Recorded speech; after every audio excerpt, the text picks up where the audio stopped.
Playa, mujeres fumando. Mira, tírame plan y son nalgas de mentira.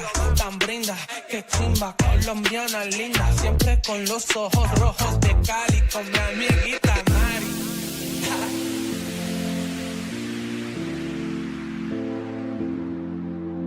My head's in the clouds, can you bring me back down, boy? I need it. My head's in the clouds, can you bring me back down, boy? I need it. Need it. Need it. Need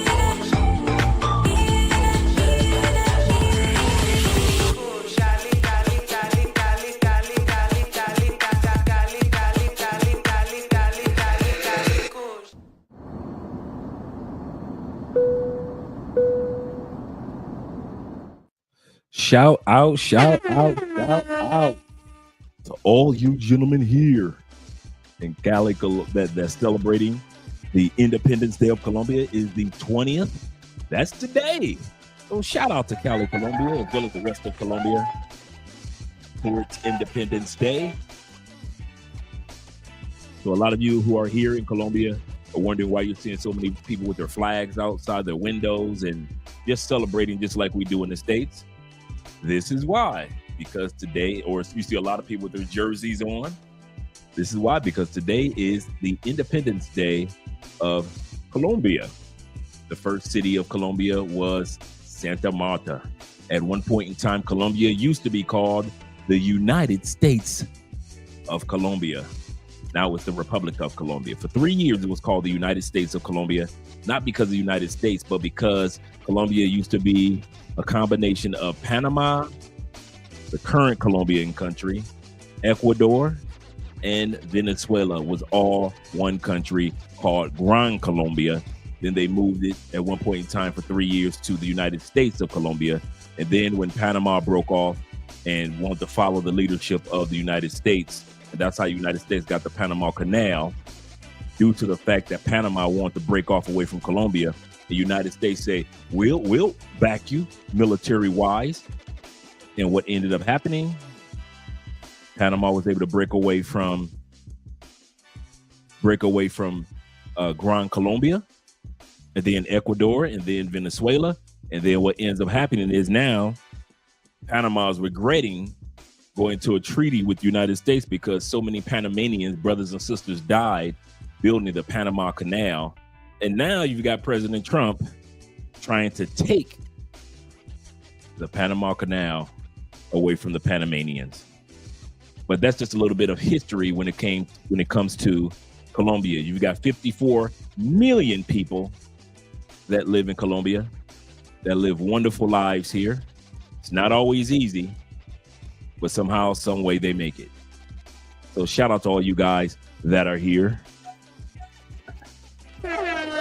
And we've got a great interview. We got a great interview tonight for you guys. You guys know Petronio Alvarez Festival is coming up soon. So I'm going to be interviewing content creators as well as others that are down here in Cali, Colombia, or that represent Cali, Colombia, to prepare you guys for the festival. A lot of you guys are reaching out to me for consultations. Make sure you guys reach out to me. If you want to schedule your consultation, reach out to me via email.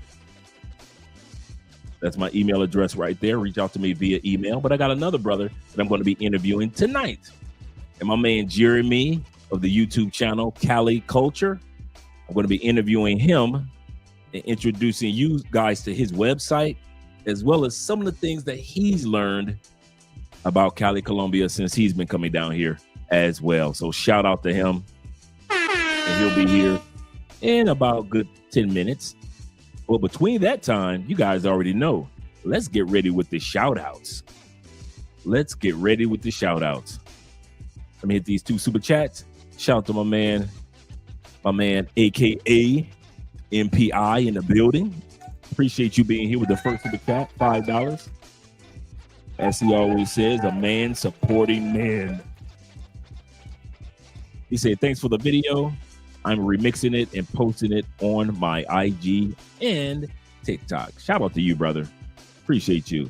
And Inspired Truth Broadcast, shout out to you as well. Thanks for the history. Yes. I got to know all this stuff because I'll be taking my exam next year for my citizenship. So yes, you guys will be seeing me as an American citizen next year, as well as a Colombian citizen next year. There's over 400 questions on the exam, and I have the practice test with the answers. So I'm good.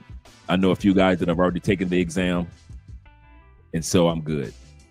But the one thing that I am working on is my Espanol, because there is a portion of the citizenship exam that you have to be at least somewhat fluent in Spanish to pass the exam. And the exam is in all Espanol. So yeah, you got to be able to read and write. Shout out to my brother, official Kobe in the building. Kobe says, this Petronio Festival coming soon. No Pookies allowed. No way. Pookies don't come to events and festivals. I noticed that. That's just throughout Colombia. Pookies don't go to the Flower Festival in Medellin, which is a big party. A big party. I'll kid you not. There are 2 events that I would go to if I was in Medellin. Y'all ready? Really 3. Medellin has a hip hop event every summer. Every summer they have hip hop performers coming from all over South America, the Caribbean, and many from the States. Like I think last year was EPMD last year was one of the headliners in Medellin. Number 2, the Flower Festival. It is one big party celebrating the harvest of the flowers. Most people don't know this. Some people do. 99% of all flowers that go into the United States come by way of Colombia. So from the flowers that you see on the horse of Kentucky Derby to your grandmother's funeral, God rest her soul, all those flowers, the flowers for Valentine's Days, birthdays, and Mother's Days, all those flowers come from Colombia. Yes, they do. So they have a celebration every year. And Medellin's Fashion Week. Yeah, just like New York got a Fashion Week, Medellin has a Fashion Week. The #1 fashion week in all of South America is in Medellin. Those are the 3 times that I would come if I was going to Medellin. Now, you can go any other time, but I'm talking about as far as events. Pookie don't go for Fashion Week, do we? One big festival, one big party, which is the Flower Festival, which is a week before Petronio. So if you're in Medellin the first week of August, and then the second week you're in Cali. 2 weeks to celebrate. But Pookie don't know that. Pookie don't know that. Fashion Week, the Hip Hop Week. Pookie don't know that. Pookie everywhere but what a hip hop concert is. I ain't never had to worry about Pookie making it to no festival. The another beautiful one, the Bogota Jazz Fest in the park. Man, you talk about 20,000-30,000 people in the park. Amazing jazz festival. Talking about bring your lawn chairs and your blankets. That type of festival in the park. 20,000 people. Pookie ain't going. Pookie is not going. That's the sad part. Or is that the good part? Shout out to my man Kobe. He's absolutely correct. Pookies are not allowed. First of all, we got my man Don. JP. He said, shout out to Andrea and Andrea. Chat family, we are here. And shout out to my man Almost Retired. Countdown, countdown. Shout out to you. And Jay Anderson, the great. Glad to see that you're here, brother. Really am. Also, shout out to Jay Anderson. He says, salute to the chat. And Andrea love crossing borders. Appreciate you always. We appreciate you too. Nazarene of the Way. Shout out to you, brother. That was the original name of us Christians. The Way. A lot of people don't realize that. I know. I see you realize that, Nazarene. That's the original title of the Christians. One of the original titles was The Way. Absolutely. Absolutely. He said, ladies and gents, good evening. Good evening. My favorite YouTube name, The African Wolf, is in the building as well. Shout out to African Wolf being here, as well as my brother Kenny People, who's always giving me some great content to piggyback off of. Good evening, sir. Salute to everyone. To you all. And my man Chad Tyrone. Shout out to Chad being in the building. Glad to see you're here, Chad. Glad to see you here. African Wolf said, NPR has a story on the Spanish channel about the Panama Canal for those who listen to podcasts in Espanol. Oh, man, that's a great idea. That's a great idea to see that broadcast. Thanks for letting me know. I'm going to go to NPR after this and check it out. Oh, man, I'm an NPR man. He said, Andre, check your email. I sent you something that might interest you as far as further research. Okay, Ken. I'll check my email because you always send me some good stuff. My man Black Empowerment 01 is in the building, as well as my man Kofa. Make sure you drop the link to your channel, Kofa. Shout out to you, brother. Peace, family, peace unto you as well.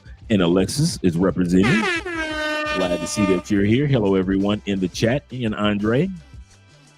He said, how are you feeling and doing today, Drake? Man, I'm feeling great, man. It's Independence Day. Andrea brought me a giant piece of fish.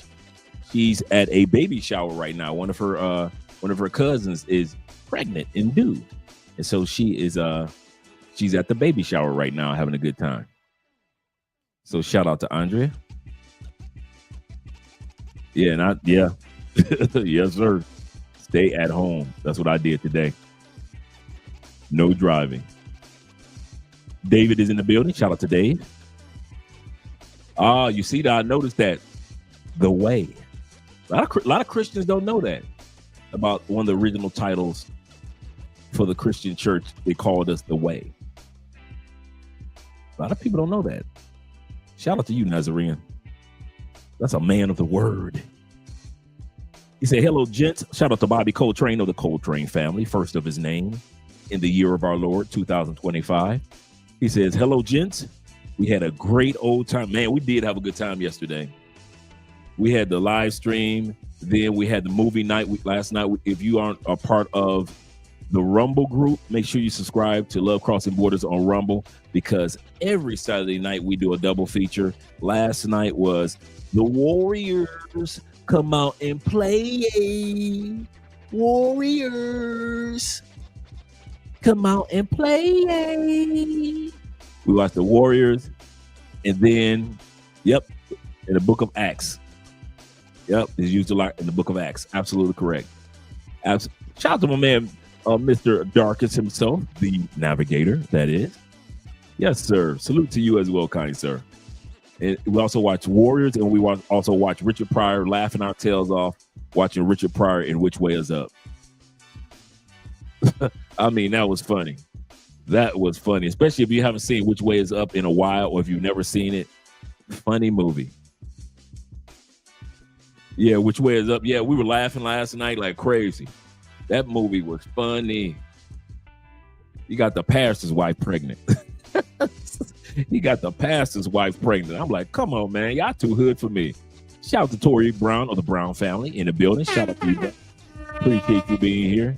He said, boy, did I have fun. He said, Dre, Zoom to Colombia. Yeah, we had fun, man. Zoom to Colombia was a bomb. We were over. So after we watch our movies, we go over to Richie Max and invade his channel. And we had a good time watching our brother, the average man, unplugged. He made it to 100,000 subscribers last night because we all helped him out on Richie Max channel. And so live on the channel, he made it to 100,000 subscribers, man. Yeah, I'm having a great Independence Day. A great Independence Day.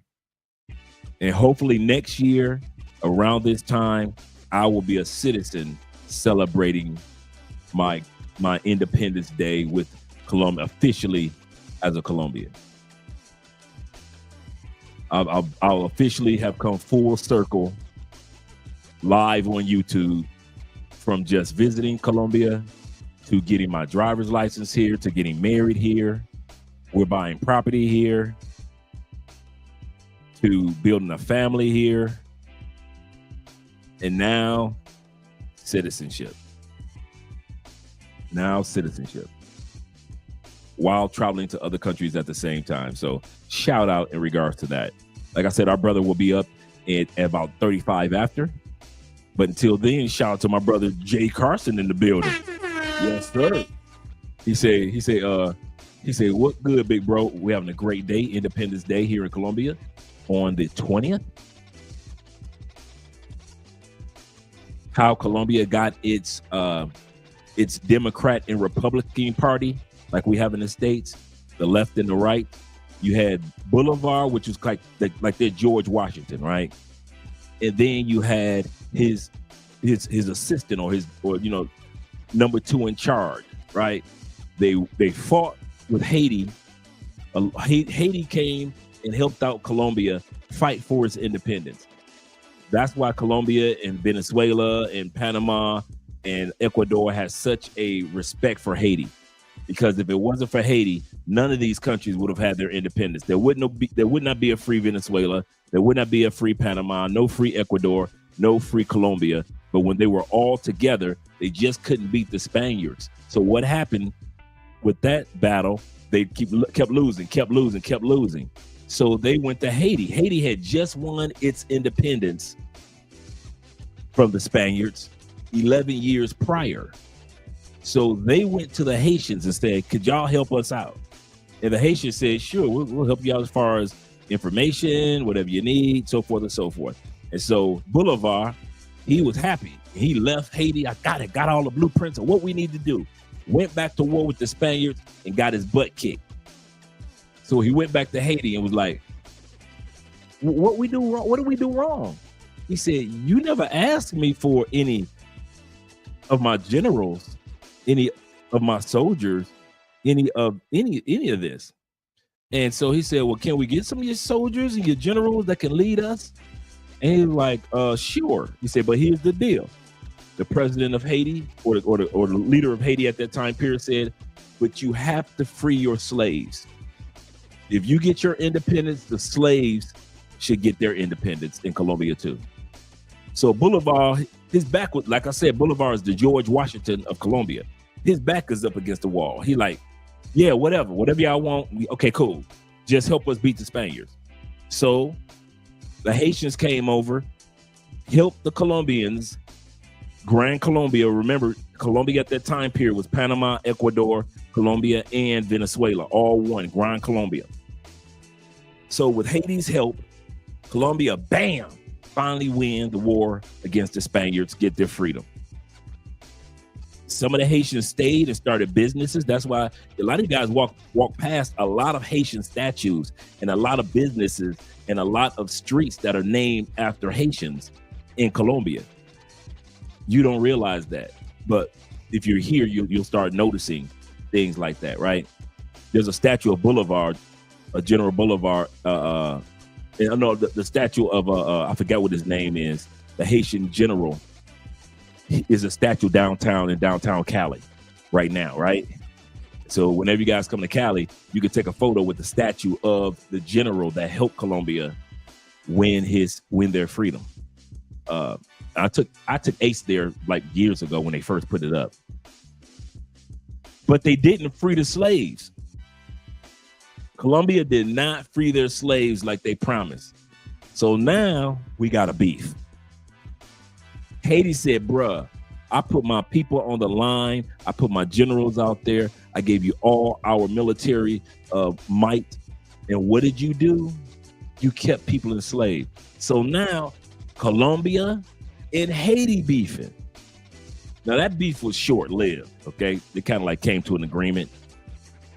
But it was the fact that Bolivar lied. Bolivar's assistant general, his right-hand man, noticed that Bolivar was acting real funny style after Colombia got its freedom.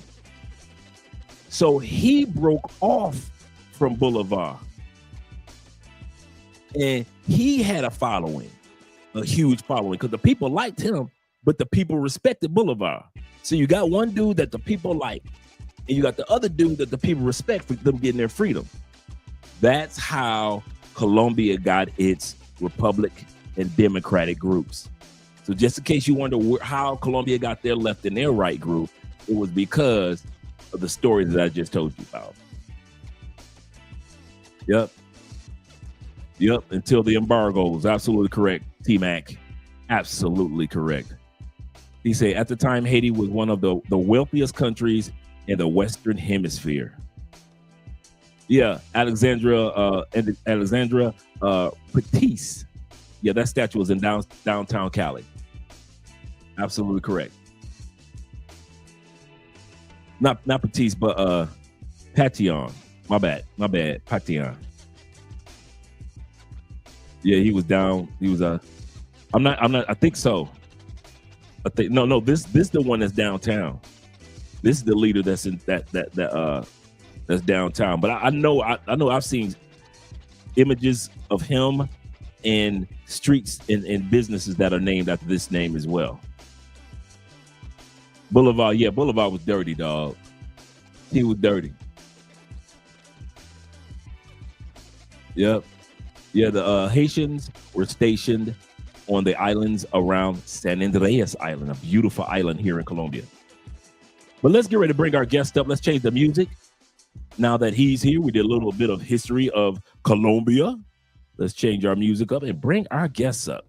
Now, as I was saying, I know I'm one of the original brothers that came down here to Cali, Colombia when everybody was talking about it was dangerous.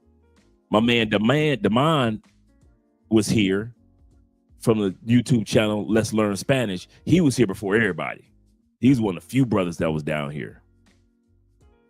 He was down here like 2014, 2000. And then you got my man, the original Mad Max, Gary. He was down here with the Peace Corps in 1981 in Cali, Colombia. But then you got the fresh dudes that are coming down and the ladies that are coming down to Cali, Colombia, and they're helping out individuals such as my brother, who I'm going to be bringing up, Jeremy. He's a great content creator on YouTube as well as Instagram. I want to have the link to his YouTube channel. I'm going to be sharing that throughout the night and throughout the interview. At the same time, we're going to look at one of his videos, and also we're going to look at his Instagram. So you're going to have that information. He's going to share with you his website in regards to any of you that are looking to come to Cali, Colombia, and you can't catch up with Andre. There's another person that got your back as well. Let me bring up our guest right now. Dre, what's going on, brother? What's going on, man? Hey, man, salute to you. Hats off to you, man. Let me give you your flowers right from the get-go, man. You do a remarkable job with your platform, and I just want to say keep doing your good work. And you just gave me a history lesson because I didn't even know all of that. Yeah, man, I've had to study all that. Somebody sent me there's a YouTube video on the history. On Netflix, the history of Boulevard on Netflix that you could just look up and just watch. It's in English that a person can actually watch the history of Colombia at that time period as well. That time period when they were trying to fight for their independence and get everything going great. But yeah, man, once I got the practice test for the citizenship, Oh man, 400 questions. I was like, what? I was like, okay, Andre, it was time to get to work. Yeah. Yeah, do a little bit of research for all of that. Yes, sir. Yes, sir. So shout out to you, Big. How's your day going?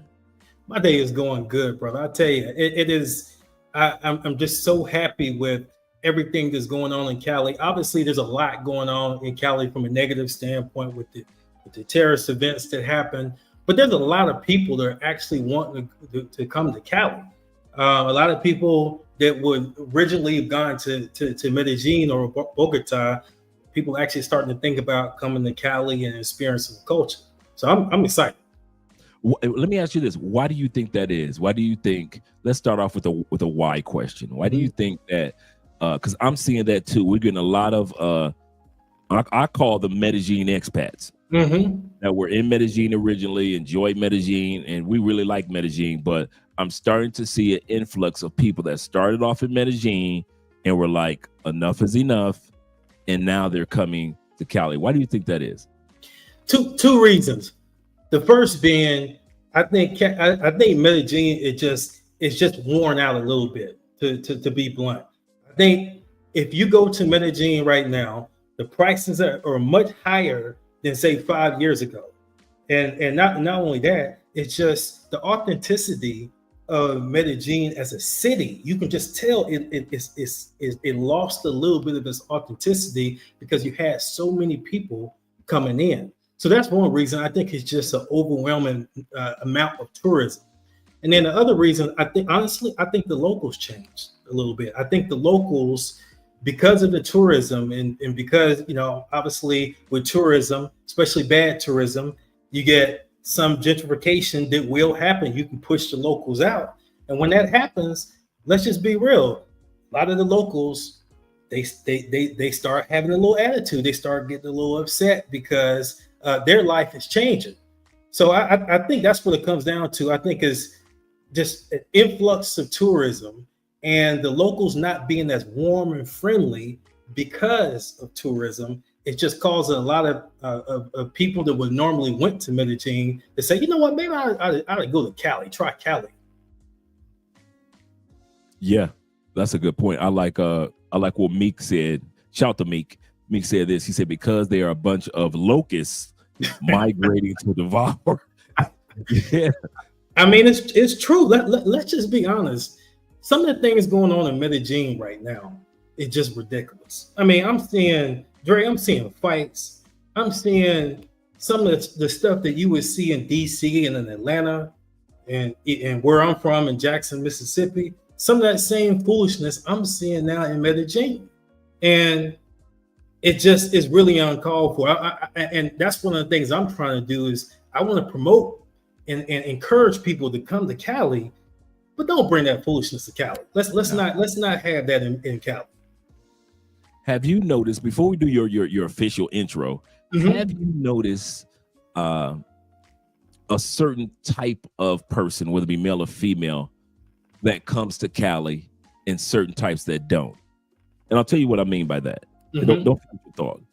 As guys already know that I always say that I noticed that Cali is for mature audiences only. I noticed that there is a very mature atmosphere that comes to Cali and are very comfortable. What do you have to say about that?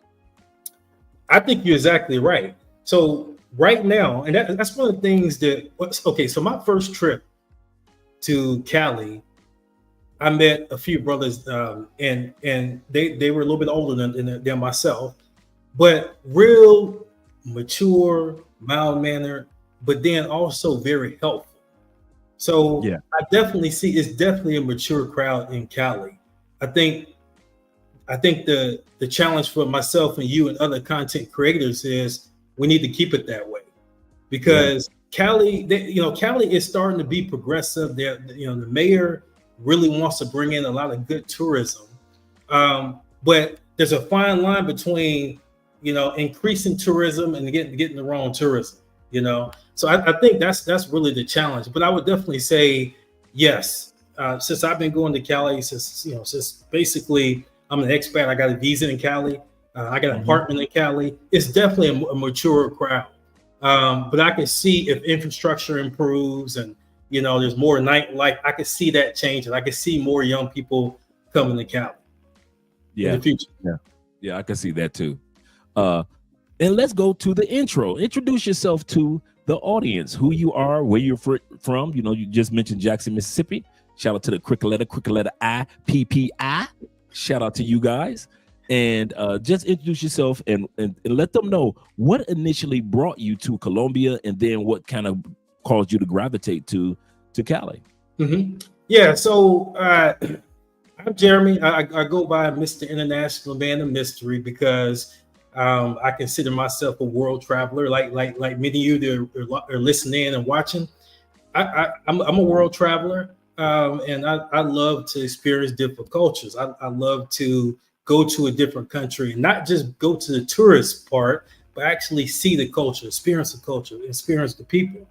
So I first started coming to Colombia about 8 years ago.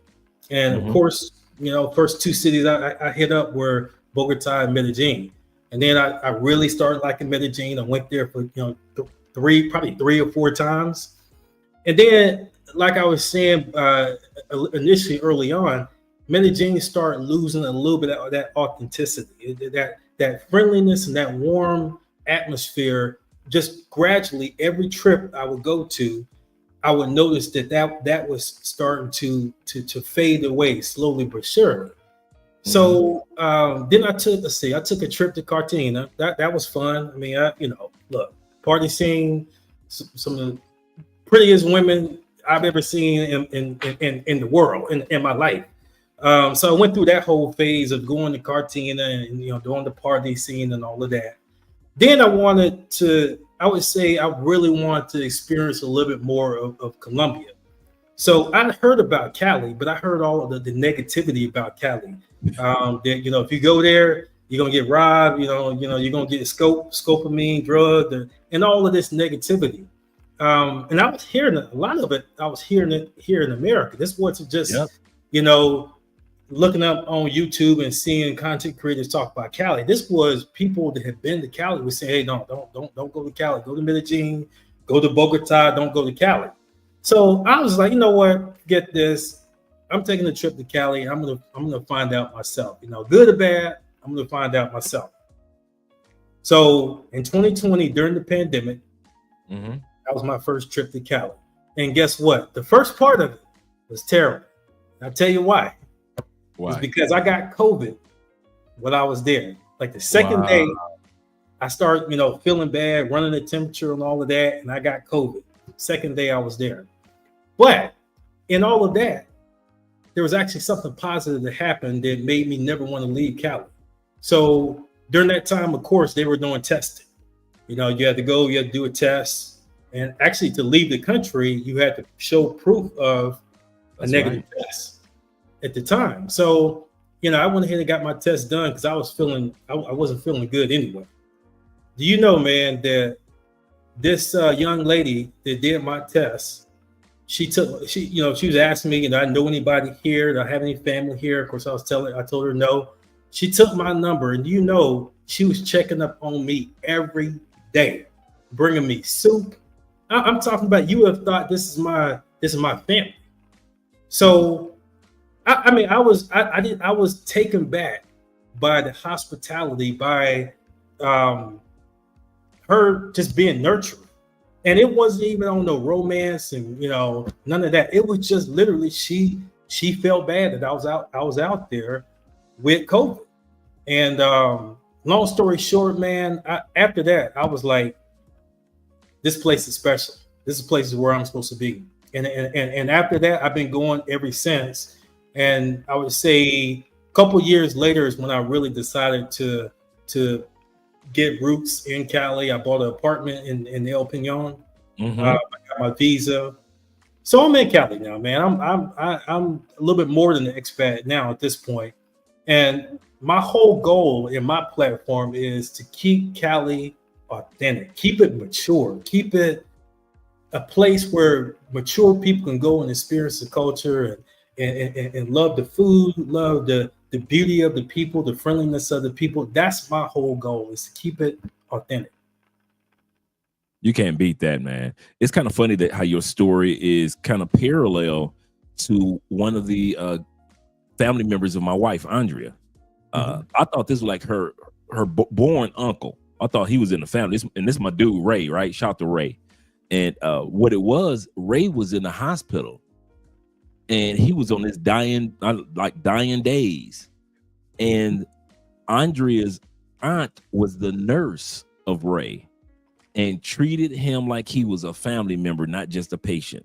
And once he got better, got his health on track because of all the love and care that he was getting, they adopted him into Andrea's family. Even though he has his own family here, they adopted him into, dude. And it was no on that romance, even though Andrea's aunt is very attractive, was not, like you said, was on that romance stuff. Right. Dude, I have never been to an event with the family and Ray wasn't there. And you swear that he was born and raised in the family, but he was a patient in the hospital, and they adopted him. And so the whole family on mom's side and dad's side adopted him, and Ray is 73 this year, and just doing his thing. And I've been over Ray house 100 times, and we have celebrations over there, and that's my right hand dude now. But I could have sworn for years that he was actually born into the family as an uncle. And he's ex-military, ex-Colombia military, so he gets his pension and everything, just like ex-military in the States. And you're 100% correct. The hospitality that you get here. And the second thing that you mentioned that I heard about Cali, Colombia in the States as far as negativity. As being one of the most dangerous cities in the world. You don't want to go there. You'll come up missing. I mean, things that they never said about Medellin or Bogota or Cartagena. Right. They had it amplified in Cali. And so just like you, I actually saw a YouTube interview with my man Demain, and he was down here. And Demain, I'll never forget this. Ace Live was interviewing Demain. He was in Cali, Colombia. He was one of the few brothers that was here.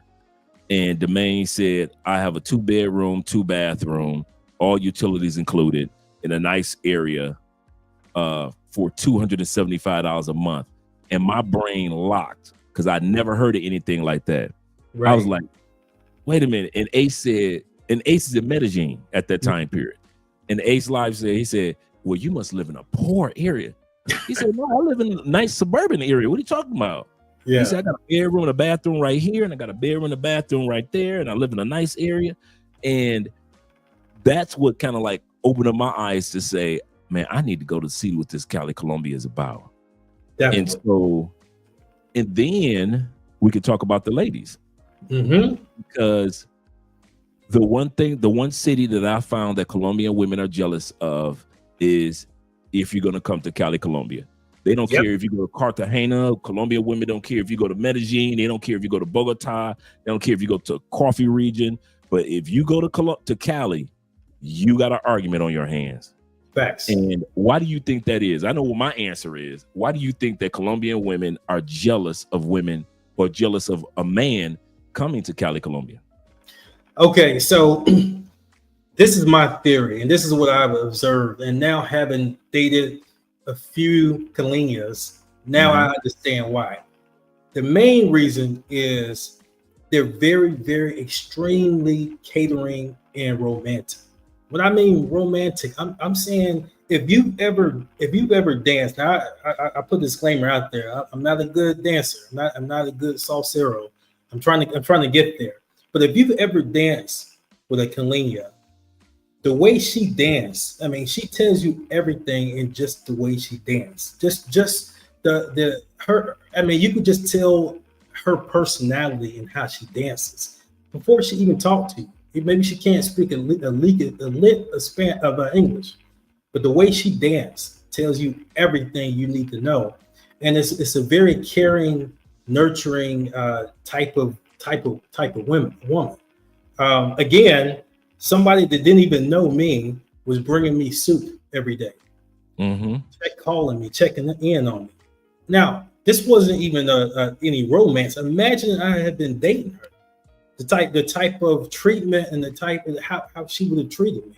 So I think that's what it comes down to. I think it comes down to they're extremely feminine, they're extremely nurturing, and then they're very romantic. And it even goes down to, you know, how she dance, how she carries herself. They're always in heels. They always dress nice when they go out. Hair is always done nice. I mean, it's hard to compete with that. I mean, even, don't get me wrong, there's some beautiful women in Medellin, but to me, Cali women always have that appearance. They can be in the supermarket and still looking good. Whereas in Medellin, you're gonna see it. They're gonna be nice in those tourist areas. But this is what I try to tell brothers back in the States. You can go to the supermarket and see a dime piece. You can go to the gym and she's still made up, hair nice, and everything. Perfumed up. Yeah, you just don't see that in some of the other major cities in Colombia. And we're not putting this episode is not to put down other major cities. Exactly. It's to let you guys know what's available for the mature audience in Cali, Colombia. Right. Cali is not made for the immature audience. So anybody that's into immature, I'm gonna come down to Cali and I'm gonna do it ain't gonna work for you, bro. Even the dudes that I know that come down here and live the single man's life, they do it in a mature way. You notice that? Definitely. That's a good point too, because there's a lot of things that brothers when they go to Cali, it just we move differently because we know we're in a different area, different environment. I like that comment. Said keep it a secret. Yeah. Right. For example, one of the big things that I see more Americanos do when they go to Cali is they start learning how to dance, because the dance culture is engraved in their culture, right? So you see brothers that maybe don't necessarily are into dancing, they be on the dance floor though. I mean, I'm not the best dancer, but I took a class and I'm still learning, because that's a part of the culture. And if you want to assimilate in the culture, if you want to respect the culture, that's one of the things that you do, a mature thing that you do. That's true, because I've met more people through salsa, bachata, merengue, cumbia, dancing than any other way.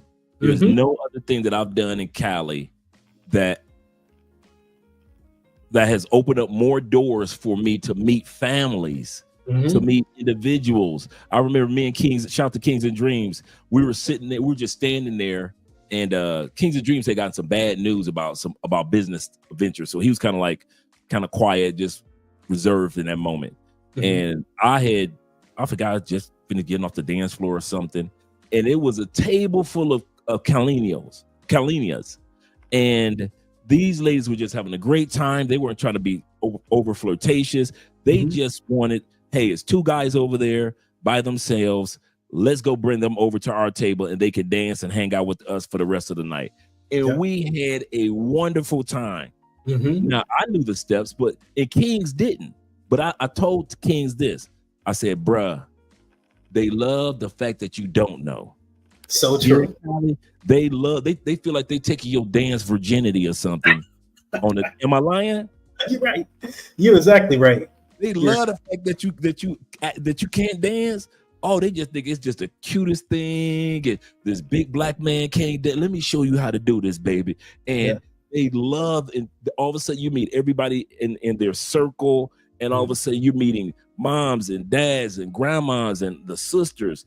I was telling one brother, man, when I first started coming down here, before I met Andrea, kid, I was on the dance floor with this baddie, and I know I'm about to get this number. I'm about to holler at her.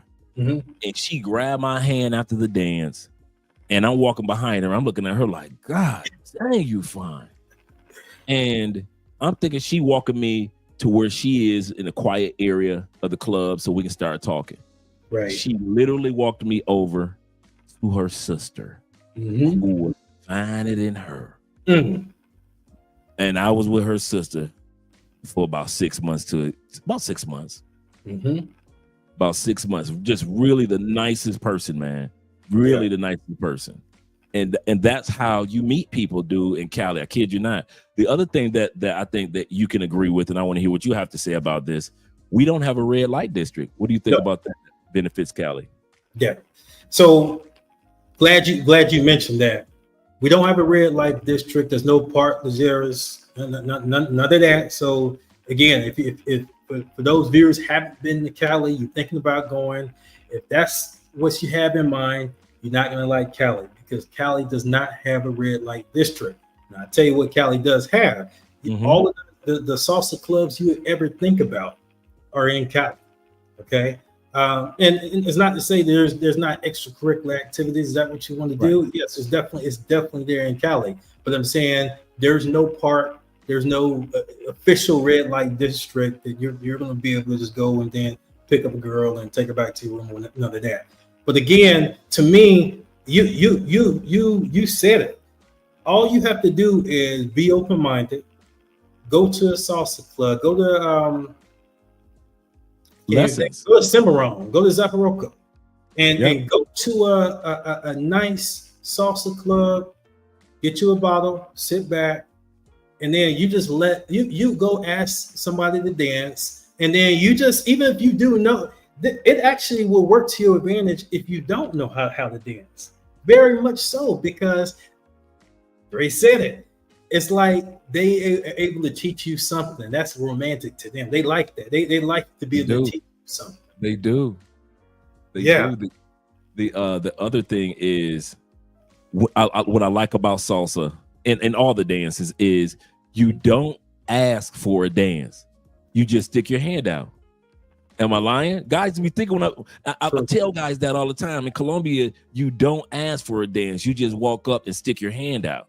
And that's it. And the woman puts her hand in your hand if she's interested. And if she's not, no gracias. And that's it. You just move over to her friend or move over to the next person, because there is always a bunch of women waiting for a dance partner. Always. And 9 times out of 10, she's going to dance with you. 9 times out of 10, because it's almost in their culture where they typically don't turn the man down for a dance.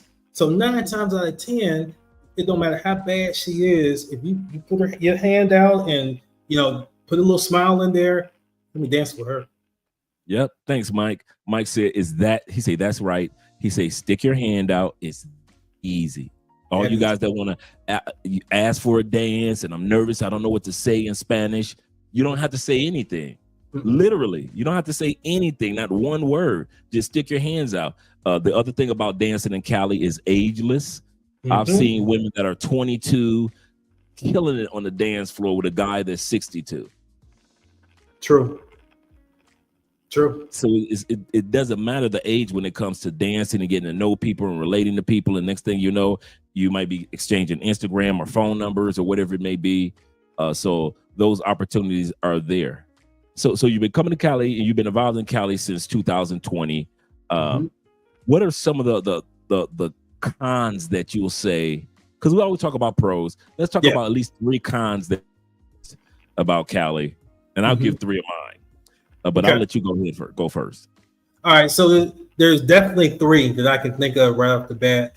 First thing is the pace. All right. So you got to keep in mind Cali is the 3rd largest city in Colombia, but it's still relatively small. If you look at it compared to Bogota, it's a very small city.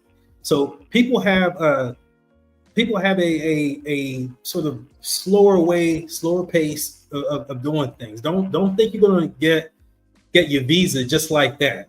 Sometimes things take time when you're dealing with the migration office. Things take time. Be patient. Don't bring the American fast, rush attitude to Cali, or you're going to be frustrated each and every time. Just get on their pace and understand things going to take a little bit of time. That's one thing.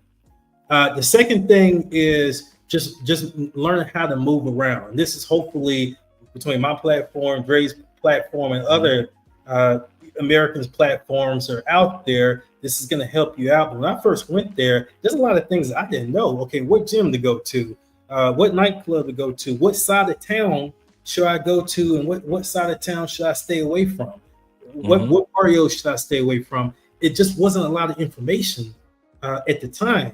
And maybe I just didn't know if there was, but there just wasn't a lot of information at the time. So that's something you really need to think about, because the way the barrios or neighborhoods, where they are, you can be in one neighborhood and it's good, and then go over to another neighborhood, and you're in the wrong neighborhood.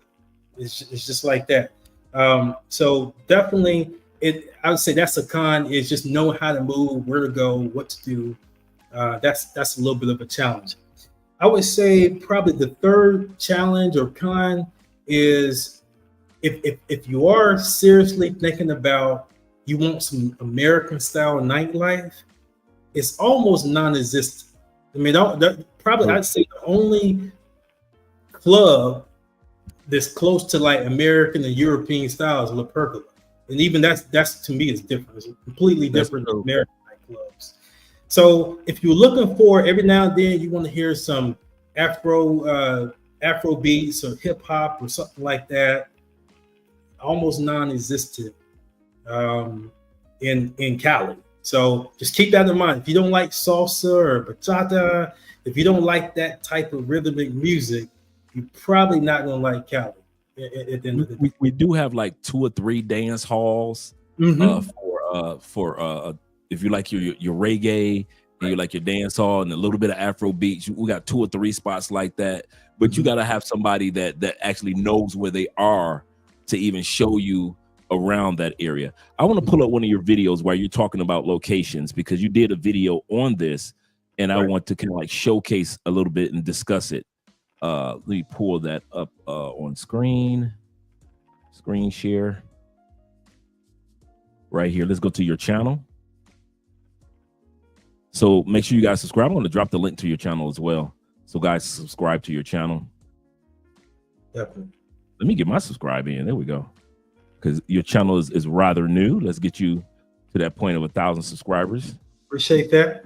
Yes, definitely. Please like, subscribe. Please do. And so here we go right here. This is a really good interview that you did with the brother down here in Cali, Colombia about locations. Right. I am gay. Let me go here. And let me even blow it up a little bit. And we already know about your intro. Let's go about here. Right there. After having traveled to various locations in South America, Colombia was already at the top of the list as far as like places that I wanted to get to know more of.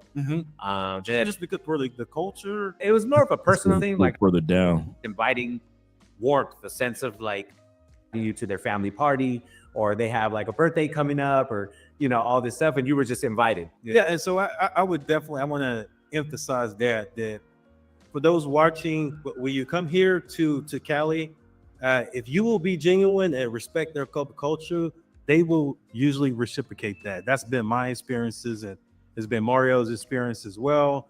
And that's what drove me here. What I guess kind of captured my interest in Cali is the people and them being authentic and genuine.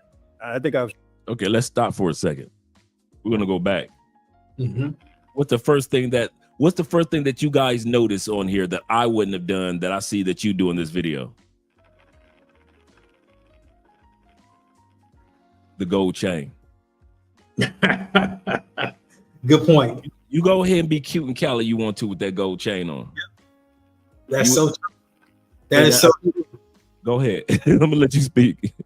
So, and if you're gonna wear, and that's a big no for me. I'm in my apartment in Cali, so I got it on. But that's a big no for me. Going out with a chain, you don't want to do that. And if you have a chain, you better tuck that thing and make sure nobody see even the side of it, the rim of it. Because at the end of the day, it's very, very easy to become a target. Calinos say, they have a saying that says no dar papaya. It means don't give papaya, or don't give don't show anything that could be considered, wealthy or rich, or something that I could get, that I could sell and then feed my family or feed myself for several months. Right. Don't wear chains. That's not wise. Absolutely. All right, let's go back to the video. Let's go back to the video. Okay, here we go. them being authentic and genuine. I think I've shared with you, being from the South in America, Mississippi to be exact, that's the way it used to be in America, that people will always speak, and not to say it is now, but I would say here is definitely more pronounced the hospitality. True. What we call Southern hospitality in the U.S., I definitely see it here in Cali culture. I was gonna say probably the only place that still exists in the United States would be in the South, Mm-hmm. because I've been in New York. I'm from LA, and I'm the type of person that will say morning, good morning, especially now that I've visited Colombia so much. I want to take that type of community back to the United States, and people just look at you like you're crazy. You might get a dirty pen. You might just turn the other way. Like, I mean, you get people who are scared, like, why is this person talking to me? Right. But no, in Colombia, it's still possible to meet a person on the bus, and I highly recommend taking the bus. It's not the most luxurious experience you'll ever have, but it will be a common experience for many people in Cali. And so if you are really interested in getting to know people and see how people interact as a community, the bus is an amazing way to see that, and also get your bearings for whereabouts in the city you are. And then what you'll see that Caleños themselves, if you sit down next to someone on the bus, you say, hello, good morning. Generally speaking, in Cali, you can still have a conversation with a stranger on the street, which to me was super inviting. Something that I was not experiencing in the United States. That's right. So walk us through that time where you decided, okay, I'm going to come here for a month. How was that month? The first month in Cali, how was that? That was wild. No, like the first month, you can imagine, the first month adapting to any new place is going to be crazy. And I had never lived for any extended period of time outside the United States. Some of the things that just struck me right off the bat were the prevalence of motorcycles in every direction, right? Yes. So I saw quite a few motorcycle accidents. And it was crazy. I saw quite a few people like that had, smashed into a car, or not even smashed. I mean, that might be, exaggerating. I don't think I saw any fatalities, but I did see a handful of motorcycle accidents in that first month. Probably one too many. Yeah. Also, some of the other things that struck me were that this city is very walkable. Mm-hmm. So I ended up, like I said, I not only took the bus, my friends that I had mentioned that I had made prior to coming to Cali lived on an entirely separate side of town. And so we would meet up anywhere from El Centro, El Oeste, and El Peñón in San Fernando Viejo, which is more centrally located. So I very quickly got to see that this is a walkable city. You could commute pretty easily. And if you really wanted to get to know it, you had to do it on foot. Yes. And the weather's nice. I mean, it's a lot hotter. Let me more humid here than the United States that I'm used to. I'm from Southern California, so I prefer warm weather over cold weather. He used to that. But the humidity here was crazy. So definitely bring a towel. That's a tip when you go out for these walks, because you will be sweating within. He's absolutely correct. What made you choose? Now we're talking about low sides of the city. That's why I chose this particular video. Right. And you talk about mainly north side is where you'll be doing most of your walking. What made you choose Northwest? Because El Peñón is technically the west side, but it's still connected to the northern side of the west, not necessarily the southern side. What made you choose El Peñón? I think what it came down to, I know basically I got a real good deal on my apartment. And that's something we probably also talk about too, is real estate in Cali is amazing. Compared to Medellin, real estate is amazing. I mean, you can get, I put it this way. In El Peñón, which is a very nice area. Yes, it is. You're in zone 6. Better areas in Cali, I would say. I got a 3-bedroom, 3-bath apartment in the best area. Is within a 10-minute walk, less than 10-minute walking distance. San Antonio, from obviously El Peñón is there. Also, you can get to the cat park. You can get to Boulevard del Rio in about 10, 12-minute walk. And I got this for $110,000. Man, that's not bad. Just think about that. That same apartment would have been double or triple that in Medellin, in Bogota. So best area, really, really safe area. Is near everything. So if I want to, if I want to drink at a nice expensive restaurant like Pampa Marbet, right there, right within walking distance. If I want to go to El Gringo's, like a sports bar in El Peñón, I could walk right there. If I want to go to the cat park, if I want to go to Boulevard del Rio, if I want to go to Hotel Intercontinental, less than 3-minute walk from my apartment. So that's why I chose that area. I mean, I like that area anyway, but the deal that I got on my apartment was just amazing. I still can't believe I was able to close that deal. But yeah, it was just a good fit for me. That's good, man. And I know El Peñon because that was the first place that I stayed in my Airbnbs, like Andrew, in Cali was El Peñon area. My first date with my wife was the museum that's right around the corner that everybody hangs out at. It's just a hangout spot. The cat park is over there. You got all the restaurants.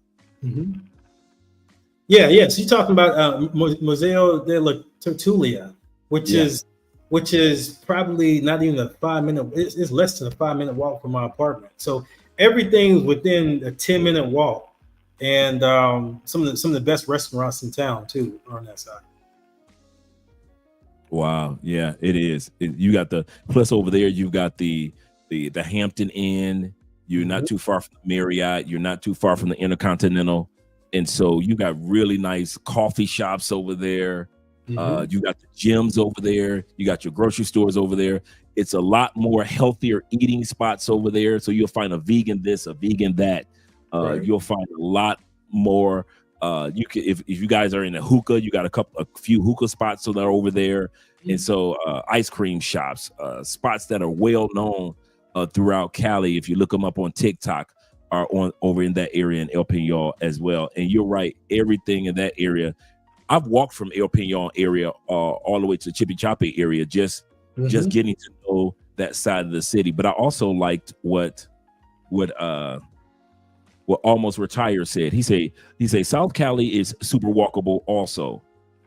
It actually is. It's further as far as the walk. It's the newer side of Colombia. I mean, it's the newer side of Cali, so that the buildings are newer and really nicer. Not saying that ours aren't, but it's kind of like a new area because it got more open land over there. But the only reason why I didn't choose the South because A, is a little further from the airport. B, the walk to get to certain things, it was just a little bit further. It's a little further to walk to a grocery store. It's a little further to walk to your gym. It's a little further it's like, I like the north side or the west side because you're like 5 minute walk from here, 5 minute walk from there, 5 minute walk from here, 10-minute walk. That's what I like about where you're out on the west side and where we are on the north side. And just to let you guys know that if I were to drive right now and leave, I could be in his area no more than 10, 15 minutes. So that just to let you guys know how close we are to each other. And I'm on the far north side.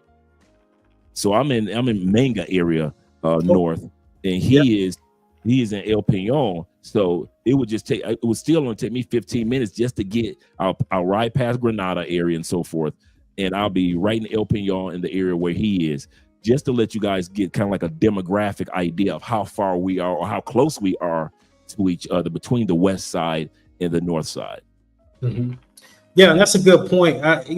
Everything to me, other than when you start going out in like the Ponce area or Ciudad Ardín, like when you start getting in that area, then that's a little further. That's probably what 20-25 minute drive out from El Peñon and Granada. I think it's probably about 25-minute drive. So it's nice out there too, but you're not close to a lot. You're not close to a lot of things that I would say most tourists are going to want to, even just if you're an expat, they do have some nice restaurants out there, but they're a little different than the areas that I usually stay in. So I would say, you just have to go to Cali and just experience the different barrios and then see what's a good fit for you. Again, maybe Cali is not a good fit at all, but if it is, and you're thinking about moving to Cali, you're definitely going to want to try several areas of the city because there are very distinct areas of the city that are slightly different in their own regard. We're going to, you're absolutely correct. I kind of moved forward on the video to the part where you guys start talking about the distinct areas of Cali.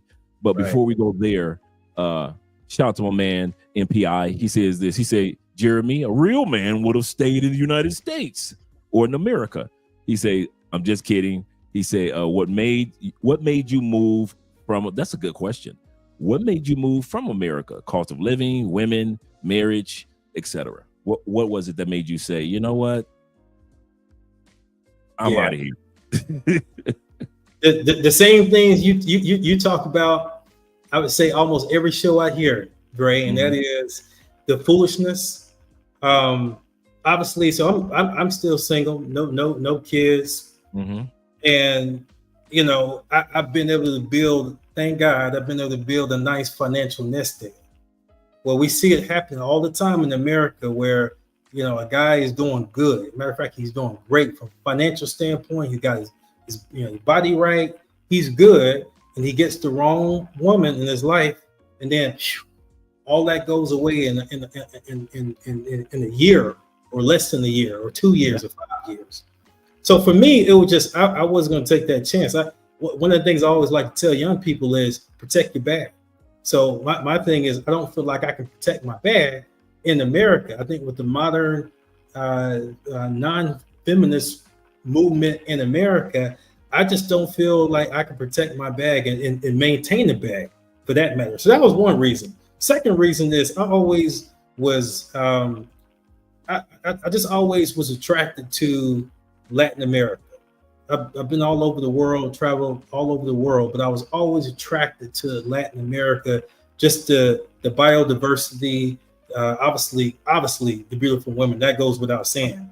But even beyond that, just the culture, they have a sense of communityism, if that's a word, in Latin America, in particular in Colombia. So that was those two things probably what did it for me. And then obviously I say the last but not least is real estate.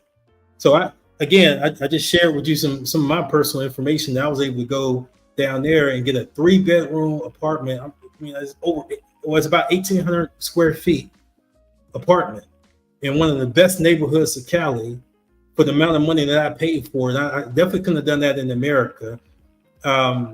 And so when it comes time for me to retire, I'm good. I already have the crib. The cost of living is very, very, very reasonable down there. It's probably a third of what I would pay in the cost of living in America. Probably not even that. So when it comes time for me to just like, hey, I'm retiring and I'm done, I'm already good. I'm good. So those three things is what did it for me.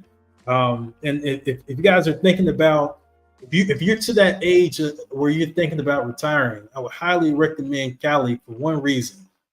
Many reasons, but one reason in particular. If you look at the cost of living compared to some of the other cities, again, I'm partial because I love Cali. But if you look at the cost of living compared to other cities, you're going to see a drastic difference. A lot of the other major cities in Colombia, Medellin, Bogota, Cartagena, are just a little bit more when it comes to the cost of living. Yeah, and where you are, this is another thing I'm going to say. Where he is in El Peñon, I know those apartments, and bruh, you get a bang for your buck in that area because it's one of the original areas of Cali.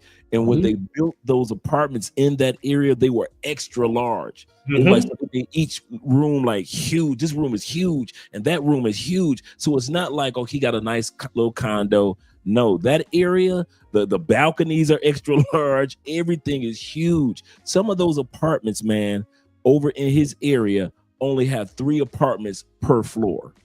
True. That's how large some of those apartments are. It's only 3. It could be 12 stories, but there's only 3 or 4 apartments per floor. That's how huge of apartment he's talking about that he got for his 100,000 plus, his 120 plus. So do realize, guys, in the area that he lives in, very safe, very friendly. You become a part of the community over there because they see you coming to their coffee shop or to their restaurant all the time. You go to that gym over there all the time. You are, you could do tours over there all the time because the cat park is over there. He's not too far from Tres Cruces, the 3 Crosses. He's not too far hike up 3 Crosses. He's not far at all from Cristo Rey, the giant statue of Christ. So El Peñon, everything is kind of like right there for you if you're Right. thinking about it. And then if you want to come, hey Dre, what are you doing right now? I'm not doing nothing. Let's meet up in Granada. So Granada is right between us Chippy Chape, El Peñon area, and out west where he is. I mean La Flora. I mean, I'm out here in La Flora and Chippy Chape area. On the other side of Granada area, which is a bunch of bars and restaurants, is where he is, El Peñon. So we can both meet up like right in the middle, and it's right there. Or we can both meet in Chippy Chape or any other of the malls. I got a question for you. Are you going to be here for the Petronio? So I got to be in the States for Petronio, unfortunately. And this is so I've never been to the event. I've been wanting to go to the event, and it hasn't worked every year. And I know I'm missing a great festival. You have to tell me about it again, but I'm not going to be there. I'll be in the States. Have you been to the Florida de Cali in December? An amazing festival. That is energy, man. Those dancers, man. And if you guys don't know what we're talking about, La Feria is the salsa festival that's been around in Cali for like 60 plus years. Over 300 salsa schools, the top schools from around the world, come to Cali for a week, like a 5-day festival, which is from the 25th of December, because you remember Colombia and other countries celebrate Christmas on the 24th. So the 25th of December all the way to like the 29th, the 30th of December. And I'm talking about, it is one big salsa party for 5 days. And I'm telling you, the best of the best performers come. The super concert is here. That concert, we did it we done it twice, and it doesn't end till like 3-4 o'clock in the morning. Some of the best performers: Mark Anthony, Grupo Nietzsche, the LeBron brothers, Victor Manuel. So you get the chance to enjoy Grand Combo, and so you get a chance to enjoy some of your favorite salsa performers and music, and at the same time it's a huge parade of salsa dancing. And I'm talking about energy upon energy upon energy, somewhat the same type of energy they have in Brazil, but Brazil is like over the top, of course, but it's the same type of energy. It's like non-stop floats, non-stop energy, non-stop dancing. You'll see women that have been dancing in their heels so long that they may have twisted an ankle, or they get exhausted because they are walking. I mean, they're dancing like for like half a mile, dog. It's like straight down, and it's like nonstop dancing. I'm like, I don't see how they do it. But these are 300 schools performing from around the world. So if you don't make it to the Petronio Alvarez Festival here in August every year, you can be down here in December, late December, for La Feria de Cali. And I'm telling you, it is a wonderful, wonderful event. And plus, that's Christmas time period. So all downtown is in central area. Your area is all lit up and beautiful and everything. So it's just really, really nice. Really nice. And I was going to add to that, you know, you can't make either one of those. Just remember, every Friday is basically a big block party in Boulevard del Rio. Yes. And that's one thing about Cali to me that is like none other city in South America. I mean, obviously, you know, Rio de Janeiro is interesting, but every Friday, Boulevard del Rio, I think it starts about 7:30, 8 o'clock, and it goes till 11:30 or almost midnight. If you want to just get in the culture and see the authenticity of what people do and how they're like, go to Boulevard del Rio for an hour or so, and just you'll really get to see the culture and how people love to come together and dance and relax and just have a good time. Bring their instant. Do you know what the first question Andres family asked me? One of the first questions. Now this is this on dad's side of the family. Mm-hmm. What instrument do you play? Because everybody in Cali plays something. Yeah. You know, you either dance or you could play some type of instrument. I don't care if it's a cowbell. I don't care what instrument you could play. You better play something. Play something. Guitar, drums, something. Right. If you can't dance. And so what you described was downtown Cali's celebration. Let me see, in Central Celebration. Let me see if I can Google that real quick. Mm-hmm.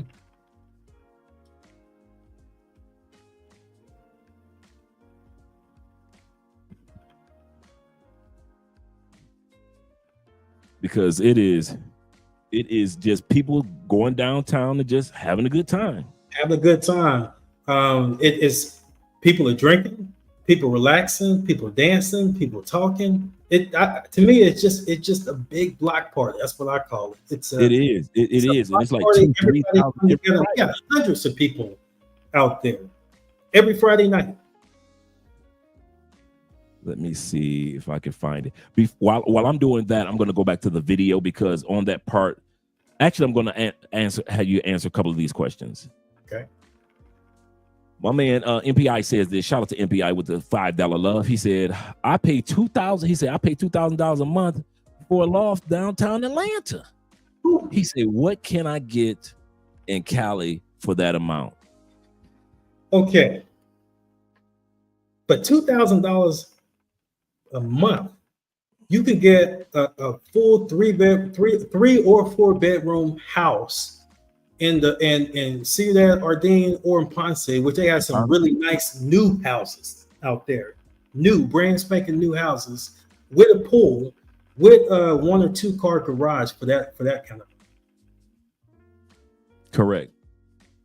So your money would go along. That $2,000 a month you're paying in ATL. You could have almost like a small mansion with a pool and a 2-car garage in the best neighborhood with the best security, gated community, everything. Absolutely. Absolutely. We're going to take a look at Ponce, some of the houses in Ponce area that he's talking about. That $2,000 a month. Yeah. Mm-hmm. This is what you're looking at in Ponce. That's it. This is Cali, Colombia. Just in case you guys are wondering, this is on the other side of Cali. Mm-hmm. This is like the far south. Mm-hmm. You kicking out that. In other words, $2,000 a month is way too much for the inner city. It's way too much. As soon as he said 2,000, and I'm gonna tell you guys my story. I came down here. I was paying $1,800 a month in Tampa, so I called myself, okay, I'm gonna go ahead and I'm gonna pay $1,800 in Colombia. I did the exact same thing that you were doing, brother. I just wanted to keep it even, right? Right. Andrea told me, she said, to spend $1,800 a month in Cali, you need a car. And I said, what are you talking about? She said, because the houses that you're going to get for $1,800 a month or the apartment, you're going to need to be able to drive up those hills. That's right. And drive down those hills. She said, Andre, you don't even have the transportation to get a place that's that expensive. That's right. And I was like, and then here I go, I'm gonna be a smarty. I'm gonna go ahead and look at the places anyway. And she was 100% correct. The taxi driver had to take me all the way up the hill to get to those type of condos. Or I had to drive all the way out here where I'm showing you, all the way to the Ponce area, which is like on the out. It's in Cali, but it's like the suburbs way out south. So I'm not really near anything. Right. For $2,000 a month. Oh, I got a big house, but I can't see nobody. You can't see nobody. It would be definitely, you would be, if you had a family or something like that, you would need a house like that with a family. And a lot of guys don't realize these are the type of houses that are out here in Cali, Colombia. A lot of guys like to think that, that Cali is just all apartments, and it's not. There's some beautiful houses in Cali. Yeah, they are. Some beautiful houses, and the house is gonna be way too big for one person. Way too big. My apartment in El Peñon is too big for just me, let alone a house like this. Bro, I already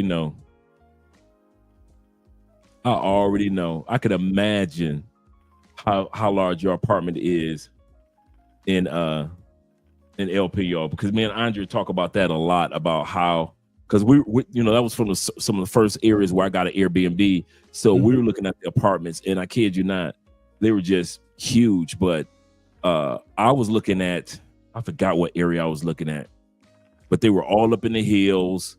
And I didn't have a car, even though the apartments were nice, and I'm looking over the city like I'm Scarface or something. But Andre, like, oh, how you gonna get down the hill? You definitely go walk, and you had to walk down the hill just to get to the first street. Right. Not including going to a grocery store or going to a gym. And so that's when I went I shut my mouth and I listened to Andrea, and I went on the north side of Cali. And you're absolutely correct. You can get these houses, but you're going to be mad at yourself because nobody's coming out there to see you. You're not close to any grocery stores. You're not really close to these areas are really made for family people. He's 100% correct. Yep. Yeah. They made for wealthy Caleños that really want to be away from the city. They have a family, maybe 2 or 3 children, and they want space, and then they want independence and freedom. And that's what they go by in those areas. Yep. And then you have a few, wealthy tourists, very wealthy tourists that will bring their family, and then they'll live out there as well. But if you just come in by yourself, you want to be in the action. You want to be able to do things and interact with the community, interact with other expats and tourists. And so you're probably not going to want to be in this area. But I will say these are some beautiful homes, though. I mean, balling homes. Yeah. If you want a nice crib for $2,000, you can do it.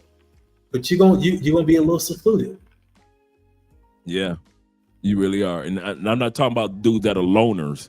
I'm talking about you're gonna be lonely. I'm a loner, but I ain't trying to be lonely.